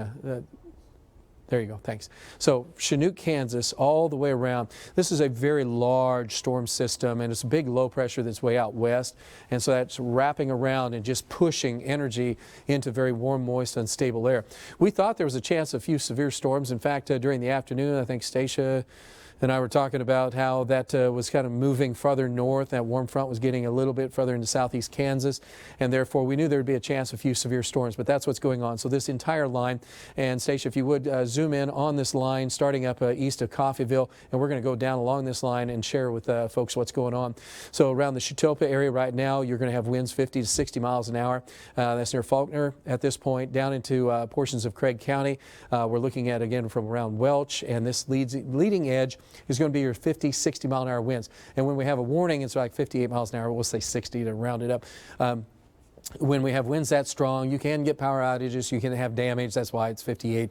That's kind of the critical point of when you start having some significant types of damage. You can get to even if you can get to at least some shingles even blowing off. So this is down to Blue Jacket now, and you can see as we extend down, it's in Veneta. This isn't real wide, but it's just wind. It's a lot of wind, and this is blowing out. A lot of our models pick this up, and you can see right along this area, this darker red areas where we can see some of the stronger winds showing up there.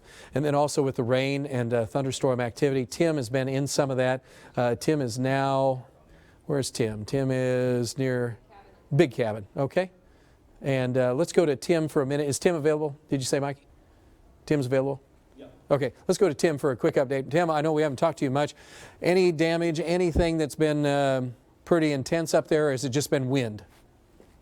Primarily a wind event, Travis. There back in Adair, I measured 1 to 43 miles an hour as that very front edge went by. It is moving very quickly to the east, but the wind gusts themselves fall off quickly afterwards, and then it's just moderate rain. But I went through probably 8 or 10 miles worth of winds right at 30 miles an hour, but the very leading edge up to 45, maybe a few to get gusts to 50, but I only saw 43 that one time. Back to you. All right. Hey, thanks, Tim. And I hope that that's the case for the areas up to the north. Let's go back to radar for a minute and take a look at this. So this is kind of pretty much the similar territory of what we're running through with that. And then also as we go south, you can see it's a little bit thicker in this area, and that runs from the Pensacola Dam area around Pensacola down to Strang. So we're going to be, if you're at Grand Lake right now, some strong winds at 60 miles per hour. 11:30 now is the official latest delay time period. 11:30 for the Broken Arrow Jinx game. Okay, so hang with us. We are going to get this done. But right now, strong severe thunderstorms. We're still a severe thunderstorm warning over the Lake Hudson area. It's already through Salina and then extending back down to Locust Grove. Brandon's on the leading edge of that. Brandon, let's talk to you for a minute about what's going on. Brandon, what do you have? Is the same thing with like Tim, winds 50, 60? What do you have? Yeah, Travis, you're just east on 412, east of Locust Grove. I'm out ahead of it, so the rain's really let off. Winds have come down about 35. That's out ahead of the line. You can expect 45 to 50 mile-an-hour within the line. And still a lot of lightning, Travis. We'll stay with it. Back to you. All right, thanks. I appreciate it so much. And again, I just thank our guys for being out in the field because they've been driving and driving and driving. We took off around 3 to 4 o'clock this afternoon and get those guys out in the field and rolling, and they don't get to stop. You know, there's basically no stopping once you get into severe weather. So now the storms, let's zoom in a little bit more if you could, just a little bit. I would around the Pegs area. So this is along the leading edge at this time. Thanks, Stage. And so we kind of have this little lip that you see right here just east of Lost City. So these are things around Gideon. And when you start looking at these little protuberances that are coming out, and you can see a little wrapping back in here. These are where we get some wind damage events going on. So I want you just to be aware of what's happening here. So this is again extending to the east of Wagner and then back into Cherokee County as this is blowing. Now remember, we had one storm already, Cherokee County, that zipped to the north-northeast, but these are moving to the east pretty much, this whole wave or line. But when we start to see these little things right in here, that's when we start to get a little concerned. And then that line continues back down. I'm going to talk to Alan in just a minute. He's going to do a storm track along here. But we're looking where Vaughn is at Park Hill. I'm going to talk to Vaughn. Okay, I'm going to talk to Vaughn first for a second. Is Vaughn available? Real quick, Michael. Is Vaughn available right now? Let's talk to Vaughn real quick. He's around the Park Hill area. Vaughn, have you had any reports of damage down Park Hill, Keys area? What do you have? No, not around Park Hill or Keys, but on down towards Cookson in that area. There is a ton of emergency management, of ambulances, of road graders, type of machinery headed south on 82 in that direction. There's lots of trees across roads in that area, so there's going to be a lot of damage. And there's a lot of confusion right now with emergency management, but they're getting the word out. I'm listening to the scanner, so there's lots of damage in that area. And I'm going to try to make my way back towards Chewy in that area, Travis. Okay, and so that's what we were kind of wondering was as far as what's happening in that. So again, that's back down to the south and southeast in this area. All right, let's go to Alan. He has an update. We'll take this from the who? Ron first. Okay, let's go to Ron. And where is Ron right now? And Blackgum. Okay. Oh, here he is. Okay, northwestern Sequoia County right now. He's in Blackgum. Ron, would you give us an update on that? And then Al's going to take it away. Ron, go ahead. Ron, I hear your windshield wipers, but I don't hear you. Hey. Ron, you there? Okay, I'm going to have to move on. We'll come back to Ron in just a little bit. Let's go to Alan right now, and that's kind of the south side storms. Alan, you got a broader picture of that storm line. Can you give us an update? Yeah, let's do an update right now. Cherokee County, thunderstorms, severe, moving east-northeast, 60, maybe 65 miles per hour. That movement in itself, you take a look at the radar, could also produce some damaging winds between 60 and 65 miles per hour, if not even stronger. So again, Tahlequah, you can take a look at the dialog box on the screen. It's right on top of Tahlequah right now, so I'm just tracking this line basically that's in Cherokee County, moving northeast. So Chewy at 1114, Westville, that would be almost on the Oklahoma-Arkansas state line here at 1121. I mean, this is going to be cooking in that direction. Siloam Springs at 1127. And again, we have numerous severe thunderstorm warnings now that are all kind of lined up right across the eastern sections. And by the way, extremely strong damaging winds are indicated right now just to the west of Fort Smith. So if you are watching this around Muldrow, back to Poteau, Heavener, Worcester, 80, maybe 85 mile per hour winds would be a possibility. The leading edge of those severe storms, very severe storms, Muldrow, Pecola, Spiro, Poteau, Heavener, Worcester. You need to take some precautions. That could really cause some wind damage all along that line moving eastward. That'll move into Fort Smith pretty quickly and right on the Oklahoma-Arkansas state line area. Again, that's 80, maybe 85 mile per hour winds. So you can kind of see as we expand the view here from north to south, it goes all the way from Bethel right up through Miami and Veneta. Now, on the backside of our storm system, and again, this is what we're watching to see for the clearing to take place. You can see most of the heavier thunderstorm activity now is to the east of the metro. So here's Bartlesville in the rain, Sperry, northern Tulsa County in the rain. And as Travis has been discussing in terms of the lightning potential to get those 6A championship games back up and running. It's still going to be a little bit longer, but we'll get you into that as quickly as they start. But they're still in the holding pattern right now. There's certain requirements they have to do when lightning is detected within a certain radius of the stadium. So we're still waiting to get those up and underway. But the stronger severe storms now are located well to the east, basically stationed right on the far eastern sections of the state line, moving into western Arkansas. So a lot of severe thunderstorm warnings that are still underway. Back behind it, we're counting damage now and also power outage issues. And I would only assume those numbers are probably coming up, especially in the far east central part of the state. You are absolutely right, Alan. And actually, the numbers are also coming up in southeastern Oklahoma because of those strong winds that you were pointing out. So in portions of Pittsburgh County and portions of Latimer County, in fact, those power outages are now up to about 300 in each of those counties. Now, Cherokee County, you can see this is the track. This is called a shear swath where the strongest winds occurred. And remember, we had that tornado that moved through, and so this was the path pretty much of damage, and it's not very wide, but within this path there is a lot of damage tonight. And so this extends from southern Delaware County all the way through to I-40 near the Gore exit. And some new information that's coming into us from Gore. On the southeast side, there are 3 homes that are destroyed, and there's some pretty significant damage to 2 of those 3 homes, and that's about 3 miles just southeast of Gore. Now, our storm trackers, remember earlier, right along I-40 near the Gore exit, that's when they started to notice this tornado really wrapping up, and then they tried to track it up to the north and east, but it moved very, very quickly. Some spots within this path that you see on the screen that are reporting some significant damage: Tailholt, one of those locations; Cookson, Welling, the Welling Fire Department, very busy tonight; Carter's Landing also with damage, and the Chewy area. 2 roads that we know of that are closed. One of those roads up by Chewy, and that's actually Chewy Road, that's just east on the east side of town. That is closed because of damage. Now, there are power lines down, there are tree limbs down. I would not get out if you don't have to tonight within these areas. It's dark, those power lines down, very dangerous. There's going to be a lot of emergency crews trying to get around and assess the damage. So just try to stay put tonight. And then also the entire county, Cherokee County, you have storms coming through right now, and the numbers of power outages continues to rise. So we're up to 2,400 in Cherokee County at this time. Adair County's about 600.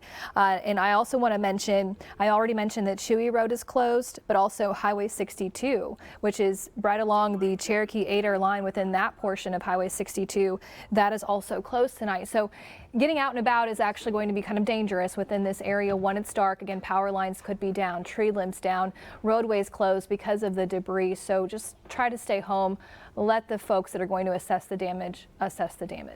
Yes, and good point. Thanks, Stace. And also what we're talking about too, for you guys who are waiting on the Broken Arrow game, 11:30. That's the latest start time that we have, unless Mother Nature decides to throw a lightning bolt in there. We also have no information yet on Sapulpa. Unfortunately, Bixby, which is Owasso, Bixby and Stillwater, they have not even set a clock yet to determine that, because they continue to get enough lightning strikes close enough, and it's still raining in that zone, so around Owasso. So this kind of gives you an idea. Let's move down to the south for a minute. We said Rejoice Christian, and that was at 10:30. And so that was 30 minutes ago. They were waiting on rain to end. So that game is hopefully now underway, because as you look back toward the Cushing area, nada. So we just have pretty much all quiet there, no lightning, no nothing. So that game should be underway at this particular moment. Alan was looking at some very sad and interesting information down here in southeastern parts of our viewing area. These winds, this is coming out of our Fort Smith radar site.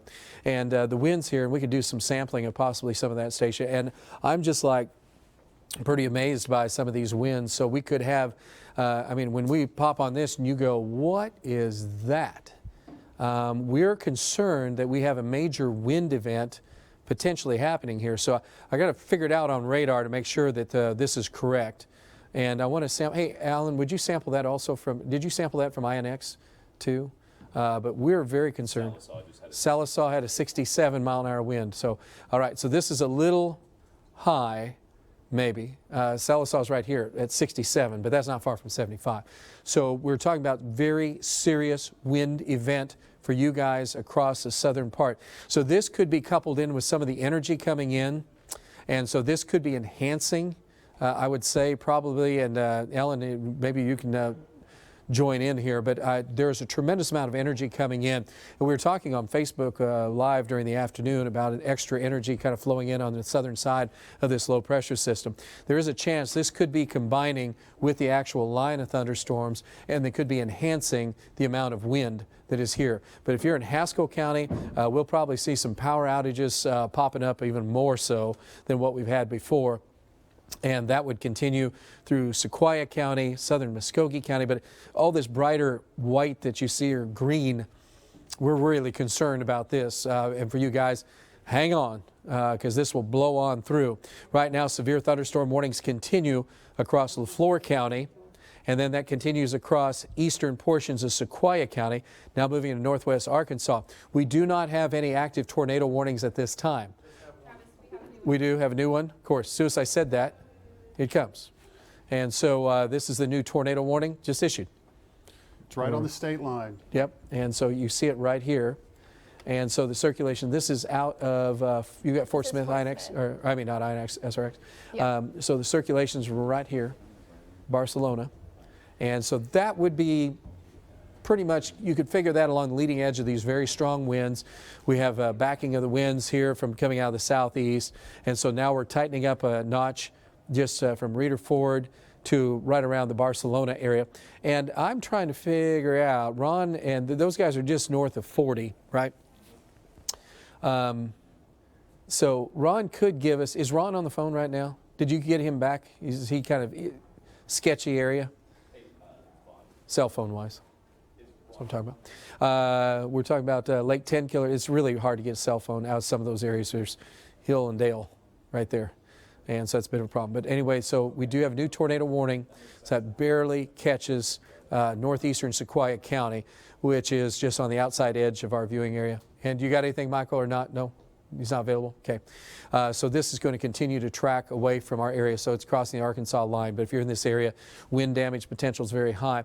Ellen, I'm going to have you do just a quick storm track on some of those areas. John, did you have something that you wanted to share with me? Lake 10 Killer 1 hour ago. Freeze frame of tornado. Oh, okay. Oh, okay. This is from out of Vaughn. Okay. This is about an hour ago from around the Lake 10 Killer area. And so that's right on the highway. And you can see the guard. This is the guardrail, just in case you're wondering. And this, I don't know if that's a windshield wiper there or not. But you can see this was the tornado. So he was there. He said it was lowered. He said he thought it was a tornado. He saw power flashes, which power flashes, again, indicate like when it crosses over power lines, obviously, and tries to ground them out, and there's a big flash in power. It's not blowing up transformers. We always talk to PSO and OG&E about this because we say, transformer blew up. No, transformers don't blow up. So just going to bring that to your attention, that power flashes mean that the power lines are getting grounded, arcing, and all that. But this was the tornado. So again, Vaughn was on it with Ron. And I know I'm not going to have Vaughn and Ron in the same locations probably ever again because everybody's been confused about it. But it's Ron Morton, Vaughn Castor. And so just want you guys to know that is the case as that was the tornado and as it moved across the areas to the northeast. And we're looking at this time that areas where when that came through and the power of these thunderstorms and the winds associated with it. Severe thunderstorms continue across this area. And notice how there's kind of like two different directions of movement. These are kind of moving almost seemingly more north in this area from around Stillwell and then back up Westville area.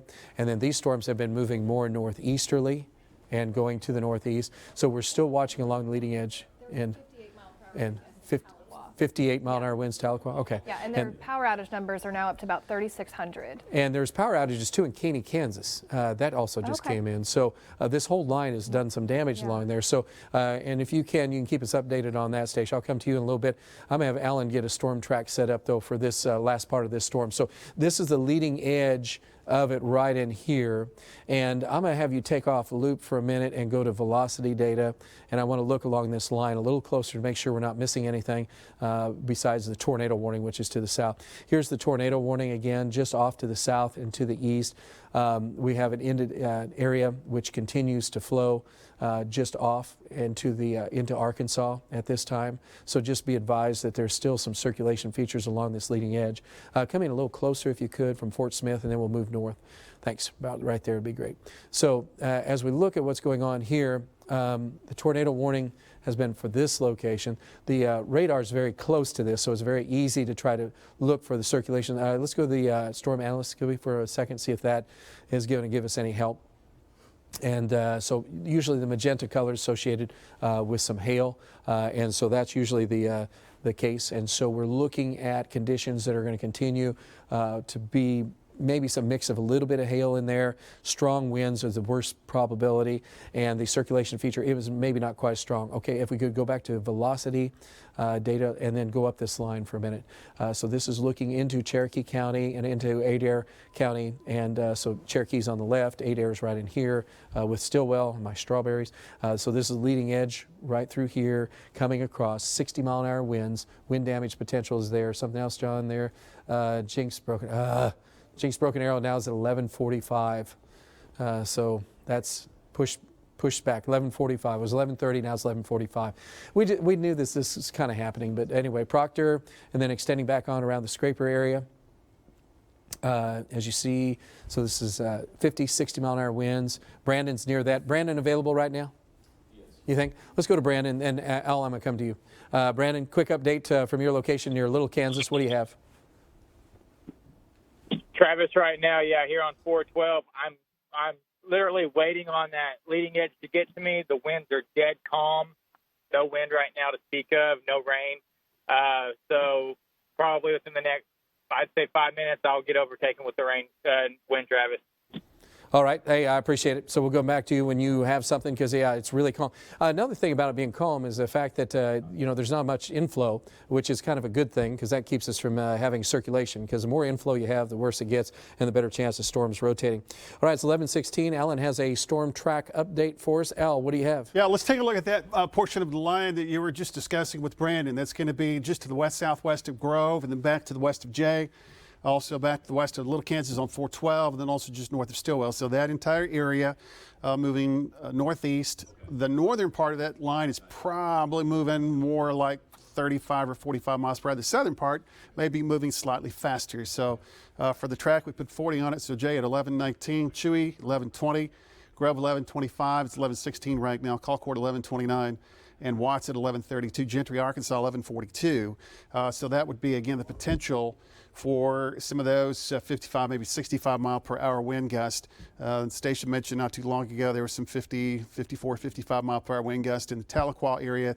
We would anticipate more of that as that line continues to move to the north and east. So again, that would be that portion of the line. So we'll clear that out and then drop down to the south. You can see this is just rain right now south of Tahlequah to Muskogee to 10 Killer, and then right in through here, right across Poteau, Heavener, Big Cedar area to the south. Very strong winds. More than likely 65, 75 mile per hour winds. There might be some 80 mile per hour winds. Some of that is moving eastward. That'll be on the Oklahoma-Arkansas state line area. We still have that one tornado circulation that's now moved into portions of Arkansas from the way we look at it. And then let's go back to the west. This is the Tulsa metro. And, Travis, we're in the clear right now in terms of heavy rainfall, severe weather threats. That's all east, but what we're trying to get out of the way is lightning to get these state championship games back up and running. Yes, we are. So if you are just coming back with us, and is the game going to start? 11:45 now is the last part of the game. That's the plan. I think that's probably going to be, I think we're going to be awful close to making that happen, because the storms are now far enough away. It looks like most of the lightning strikes are far enough away. Stacia, if you could, I know you're busy getting some, she's finding some data off of Facebook that is scary. And this is what we're afraid is going to happen to several different families. But around the, this is the line of thunderstorms. Come back in the Tulsa area if you would, and get me a Metro. If you just want to punch on Metro, that'd be fine. So we're clearing out 55 to 60 mile an hour winds now. Brandon has along that leading edge where he's located. So now from Sapulpa, we're cleared out.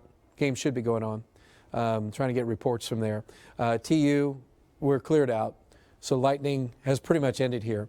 Owasso's finally getting out of the rain. We do have live shots right now. Could you guys go ahead and give me a live shot of TU? Yeah, that'd be good to start with. Okay, so you see a lot of fans out there. They're probably saying, please play ball. 28-20. Weather delay was still just a little under 5 minutes to play in this game. The stadium, you can see the lights, everything's clear. The rain has just ended. Now the only thing we need, as Alan mentioned just a few minutes ago, is for that doggone lightning to go away.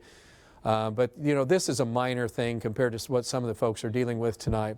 While some of us are talking about sporting events and complaining, we do know of damage and people getting caught in their cars in a tornado. Stacia's going to share some of that information with us a little bit. And so I feel, you know, just like I feel kind of worthless even saying anything about a sporting event. When we're dealing with people's lives just off to the east. But that is the situation now. If you are waiting, we will cover the rest of the game, and hopefully you can see it full screen if we can get the last of these thunderstorms out. Really, the best news is that we'll actually have the thunderstorms rolling out of our viewing area here in the next 30 minutes, which is not too close or too far away from when the game will actually start. So just know that. You do see some lightning strikes again from up around the Vian area. Rain near Little Kansas, that's the one in the upper left. That's the one that Brandon's on right now. And then the metro area, you can pretty much tell what's going on. All right, so the severe weather is still primarily to the east and to the northeast. The rain, it's just mainly rain now from Bartlesville up to Independence, Coffeyville. And then it's just not it's not good when it's a severe thunderstorm, and I hope you don't complain about us maybe not covering you quite as much up to the north, only because these storms, yes, we had 50, 60 mile an hour winds, and we did have some power outage reports, and did have a report from out of Caney, Kansas of power outage. But once you got down into the tornado damage areas, that's what we're really mainly concerned with. Brandon right now getting that 55 to 60 mile an hour winds. Let's go to Brandon right now because he's right in the middle of it. Brandon, if you're available, would you go ahead and give us an update on that? Yeah, Travis, right now here on 412, just north of Kansas, I was just got hit with a wind that came out of the north, and now the wind's coming back out of the southeast. Very, very heavy wind right now. I would probably say near 60 miles an hour. A lot of heavy rainfall. But like I said, I had a north wind and then a southeast wind. So we're trying to stay ahead of this, and very, very heavy rainfall, Travis. Yeah, you're kind of in an area that we're a little concerned with. Let's take a look at radar and see what's going on right now with that. This is the area that we're watching closely because look where Brandon is. And then you can see the strong winds and you can see the other strong winds. Again, the colors indicate difference in the wind flow. So we have winds coming this way, here. So he's in a new circulation feature area, which is right at Flint Creek. So this is where we want you to be advised. Still, it's not over with. We have severe thunderstorm warnings, and occasionally severe thunderstorm warnings can have an isolated tornado spin up in them. This is not tightened up, but this is closing in on it a little bit, so that is of a concern. Is Brandon, he is moving eastbound, right, Michael? And so he's trying to get up in advance of it. So we don't want him to get stuck on that, but this is just a band of extremely heavy rainfall right on his backside. And then you can see from around the Flint Creek area to Beckworth and then to Dripping Springs. You guys are kind of in the heat of the battle at this particular moment. And I'm going to have you do a storm track, if you would, on that, Al, when I come to you in just a moment, because that's looking somewhat significant. And that is moving again. You can see it's just barely ahead of Brandon. And I don't know if Brandon will keep up with it or not. He should, but again, with heavy rains, we keep our guys trying to drive safely so we don't hydroplane or anything like that. But you can also see this little arcing area here. So this is kind of gusting out in here. So we'll probably have some 60, 70 mile an hour winds, Flint Creek and extending back on south of Dripping Springs. And then this area isn't quite, but it's moving. But this is kind of torqued up a little bit here. And if we could go back to velocities for a second, and then I'm going to have you go to storm analyst, if you would, right after that. So this is where this is the area that's coming in here, coming right in through here. So that circulation feature is starting to become more pronounced. So we are going to be watching this very, very closely as this continues to. This is going to track to the northeast. And let's go to Al, who would have a. Well, let's. Can you do me a storm analyst real quick and just see what we have on that, what radar is depicting. So it doesn't really depict too much. It just shows maybe a potential for some hail in there. Alan, what do you have? We'll track that for you right now where Brandon's located on that leading edge, moving northeast. Again, it looks like the line has picked up speed. So between 50, 60 mile per hour movement to the northeast. Jay at 11:25. Right now it's 11:23. The stronger portion of the line is still just a little bit back to the west, and boy, you can just see, I mean, it quickly just bulged out there. So Gentry 11:39. Cave Springs 11:51, and then Centerton at 11:52. So through that area, the potential is there for some of those 50 to 60 mile per hour winds, possibly slightly higher in a couple of spots. So around Little Kansas to Chewy, Westville, Siloam Springs, Jay, all through that area. Just remain aware. Again, it's moving through. Right now, it's a severe thunderstorm warning. We do have a tornado watch that is in effect still, which means that conditions are still favorable for tornadoes. We haven't had a tornado warning of any consequence in some time. We did have that small spin up on the state line that is no longer a tornado warning as the cell moved into Arkansas. So the leading edge severe weather actually extends now, Travis, from Ottawa County near Miami and then all the way back down to the south. That extends back to near Poto, and all of that's moving eastward. All right. Hey, Al, thanks.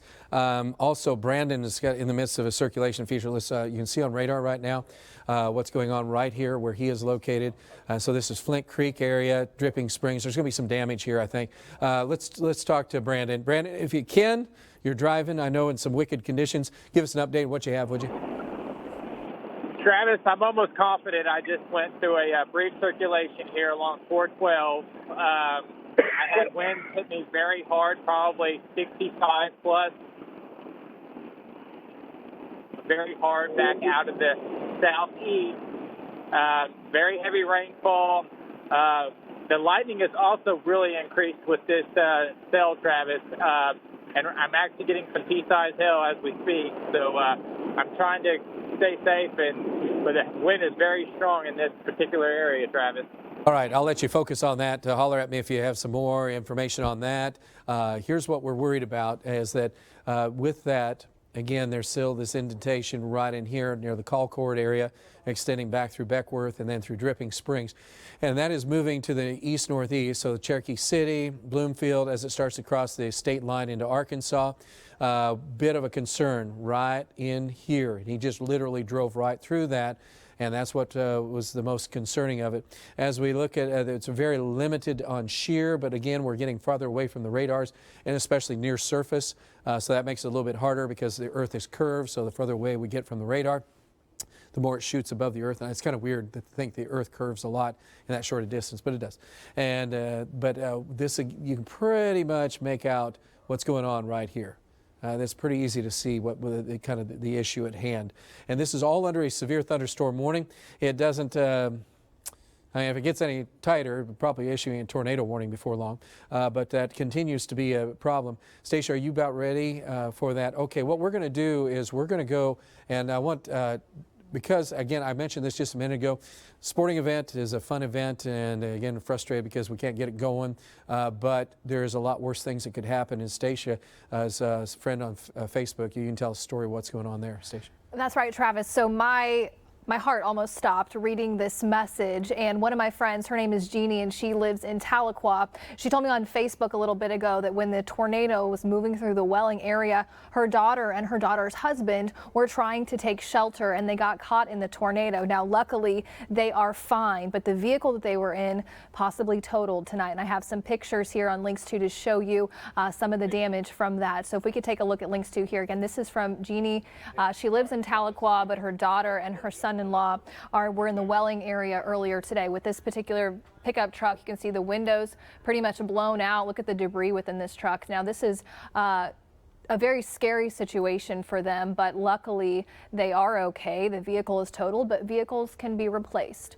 And so again, this was a scary situation. There are damage reports with this particular tornado track that extend from the very south side of Delaware County, pretty much the Delaware 8-Air line, all the way down to I-40 across portions of Cherokee County. Tailholt, Haley said on Facebook that there are just tree limbs down everywhere in Tailholt. Travis, Haley told you that. Now, Cookson has extensive damage when it comes to tree limbs and power lines down. Welling, of course, which is where this particular incident happened. Carter's Landing, Chewy. We do have roads closed. Remember, Chewy Road is closed east of Chewy. Highway 62 along the Cherokee 8 line is closed. So, again, you can see the path with this. I put a map together here, and this is kind of that extensive line where you see the red. That was from earlier tonight. Also, power outages getting a little better in Cherokee County, but they're coming up across far southeastern Oklahoma because of those strong winds. So LaFleur County now has power outages. The number goes up for Latimer County. So hang in there, guys. Remember, you can stream us on an iPad, on a tablet, on your phone. There are ways to stream us when your power does go out, and we hope that you're doing it. Travis on Facebook, Dave said Caney, Kansas, completely out of power. So it's definitely an issue with the winds, and there are damage reports, not even just within that extent of the tornado that we had earlier today. So. Okay. All right. Thanks, Stacia. Greatly appreciate that. And that puts things in perspective. Again, that's the difference between us complaining about having to wait on a sporting event, and you saw the child's restraining seat in the back and a 2x4, 1x6, whatever that was, flying through their window. I mean, thankfully, nobody was injured. They got out of there. And I hope that's now that I didn't have a chance to message her back on Facebook because we're kind of busy, but I hope she's watching, and just we're very thankful that your daughter and your son-in-law are okay. Yeah. Okay, thanks. And Al, if we could take a look at that, if you'd put that behind me, that'd be great. We could go almost full screen on this. This is some welcome news. We have teams. Check it out. Teams are coming back out on the field. A little hard to see behind it, but here's some of the teams at this time. That is, again, going to be happening. We're going to go to the 6A game. Well, not right now, at 11:38. Yeah. Okay. 38. Yeah, we got that. Okay. So hopefully they're going to try to They're going to try to finish the game at 11:38, 11:40. Is that? Yeah, they're going to restart. They're going to restart at 11:40. So if things work as planned, we still have the severe weather going on. And that's just about out of areas of Adair County and Delaware County. We will continue to run crawls across the bottom of the screen, but the worst of the weather is over with. The only thing we want you to be aware of is there's still heavy rain, and we're still watching the areas on 412 where there has been some issues. So we're going to look at that, and heavy rains are still going on. Craig County, not severe, so we're just on the eastern periphery of the area. And let's go back down to where Brandon was located. I want to look at the circulation feature there and make sure we're okay to go back without any problems. But again, hang with us. We're getting very, very close. Adair County and north of Stillwell is out of power at this time. And that's all, again, associated with these bad storms that are going on. So Brandon's in this same spot. We have not, we've seen it tighten up, but these are very strong winds. And can you get a storm track set up, Al, with a quick update here before we end? And then also I want to go back to Brandon. Is he available, Michael, right now? Brandon, if you would you give us a quick update from your location and what you have now? Okay, Travis. So still on 412. Good news is the winds are now to out of the west, straight due out of the west. So I don't have any directional winds right now to speak of. So it's the winds have, but they still are strong. I would say probably 45 to maybe 55 miles an hour. But they're out of the west. And so we're going to continue with this and follow it until we get to the border here. Travis, back to you. Okay. Thank you. I appreciate that. Let's go, Ellen, with a quick update right now, if you would, Ellen, on that storm. And we might get one more update of the tornado damage in just a minute. But, Al, go ahead. Yeah, still have severe thunderstorm warnings for that part of the line. I'm going to show you where the stronger winds are located, and we'll put the reflectivity on in a moment. But that's from Jay and Grove to the east now. It's bulging into portions of Arkansas. So I'm tracking that part of the line. So that's going to move across the state line pretty quickly here. But still heavy thunderstorm activity, strong to severe, right around the Grove area eastward, right on the Oklahoma-Arkansas state line. You can see where Brandon's located, and that is bulging out. It's moving to the northeast, probably at 50 or 60 miles per hour. That will also support some 60 or 65 mile per hour winds. So eventually that's going to move into portions of places like Bentonville or Fayetteville areas northward, Siloam, Johnson City area, Bella Vista, maybe eventually also into southwestern Missouri. So it's just about out of the area from our standpoint, but it's right on the Oklahoma-Arkansas state line here, and it continues to move to the north and east right now at about 50 to maybe 60 miles per hour. Back behind it again, the metro. We are out of the running here, thankfully, for any kind of severe weather threat right now. We're just waiting to get the state championship games back up and running, and so far the lightning count has dropped quite a bit. So Travis, it looks like we're still on track for that. All right. Hey, Al, thanks. I appreciate that. So here's the deal. We're going to be watching this. We're 4 minutes away from getting the ball game going. That is not Bixby, though. Bixby is still, I don't see anybody out on the stands yet. Maybe there's a few people on the field there. Can you give me a quick shot of that? There we go. This is up in Owasso. You see little legs right over there, a few feet. So there are people that are coming out. There's a few people in the stands. I hope my son is waiting just a little bit longer to get in the stands. But this could also, it's delayed with 7 minutes left in the game, but this could, no decision? Okay, no decision officially has been made. Usually, what, Alan, do you think it's about 30, 45 minutes once they make a decision, possibly? Possibly so. Think? Yeah. Okay. We'll just have All to right, wait we'll and see. find out. We'll have to wait and see. All right, we'll wait. We'll make sure you know about it, and so you can continue to monitor that as well. All right, so this is a storm track where stuff is gone. I'm going to go to Ron real quick here. And Ron, give me a quick update, if you would. You've been in this damage area from Sequoia County, Cherokee County. What have you seen? Can you just give me a visual of what's going on right now? Yes, Travis, as you can see my video right here, I'm parked behind this ambulance. They're checking his house out. They've already had to move one person out. They had to rescue her out of a house in the Black Gum community. She was fine, no injuries for her. But they are checking this other house out in my video here. A lot of damage hit. As you can see, if you can see that tree right there in the middle, Travis, that tree was basically, those two trees right there were basically just twisted off right in the middle. And so quite a bit of damage up in here, Travis. I'm going to keep following this rescue effort up in here for the next few minutes here, Travis. Thanks. Back to you. All right. Thanks, Ron. I appreciate it very much. So that's what's going on right now across the area. Let's go ahead and take a look as well up to the north along this storm track. Vaughn is headed toward Chewy. I don't know if he'll have very good cell reception. We're going to try to talk to him just briefly. Vaughn, do you have any other additional information that you have about what happened? Okay. Yeah, I am. I'm headed towards the Chewy Proctor area. Let me tell you this. When it crossed 82, I'm going to say it was an EF0, okay? Because I went back in that neighborhood, Travis, and all I found was trees down.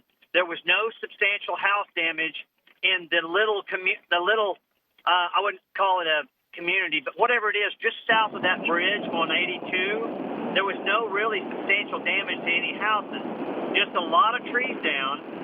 So I'm going to call that, at that point, thankfully, it was not a major type of tornado. But still, yes, there's a lot of damage around. That's evident by all the emergency vehicles that are flying around everywhere, Travis.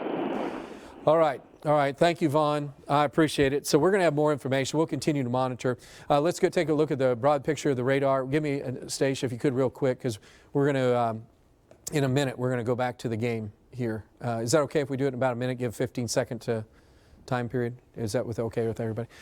Here's the broad picture for tonight. So the severe weather threat is over for Tulsa. Games are starting back up again. We're going to be seeing that happen. We're now starting to see, I don't know, are they back into, they're starting the practice, or it looks like they're just still rewinding. But rain showers, thunder showers are still up to the northeast. Severe weather is moving in northwest Arkansas. If you can hear us from northwest Arkansas, from Jay and Grove, the worst of the weather is now into southwest Missouri, northwestern Arkansas. That leading edge will have the 60-mile-an-hour winds. Severe weather now extends east of Fayetteville, so that's out of our area. Our severe weather in southeast Oklahoma is now out of our area. So that is all pushed off through the Fort Smith area. And so there's really nothing that we're super concerned with, just some rain at this time. We will not have to deal with any more severe weather tonight. And because of that, we are going to go to our programming, which is starting now. So it's time for football, and we'll continue to monitor, though, here at the station. Keep it here. We'll keep you advised.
From News on 6, this is a severe weather update.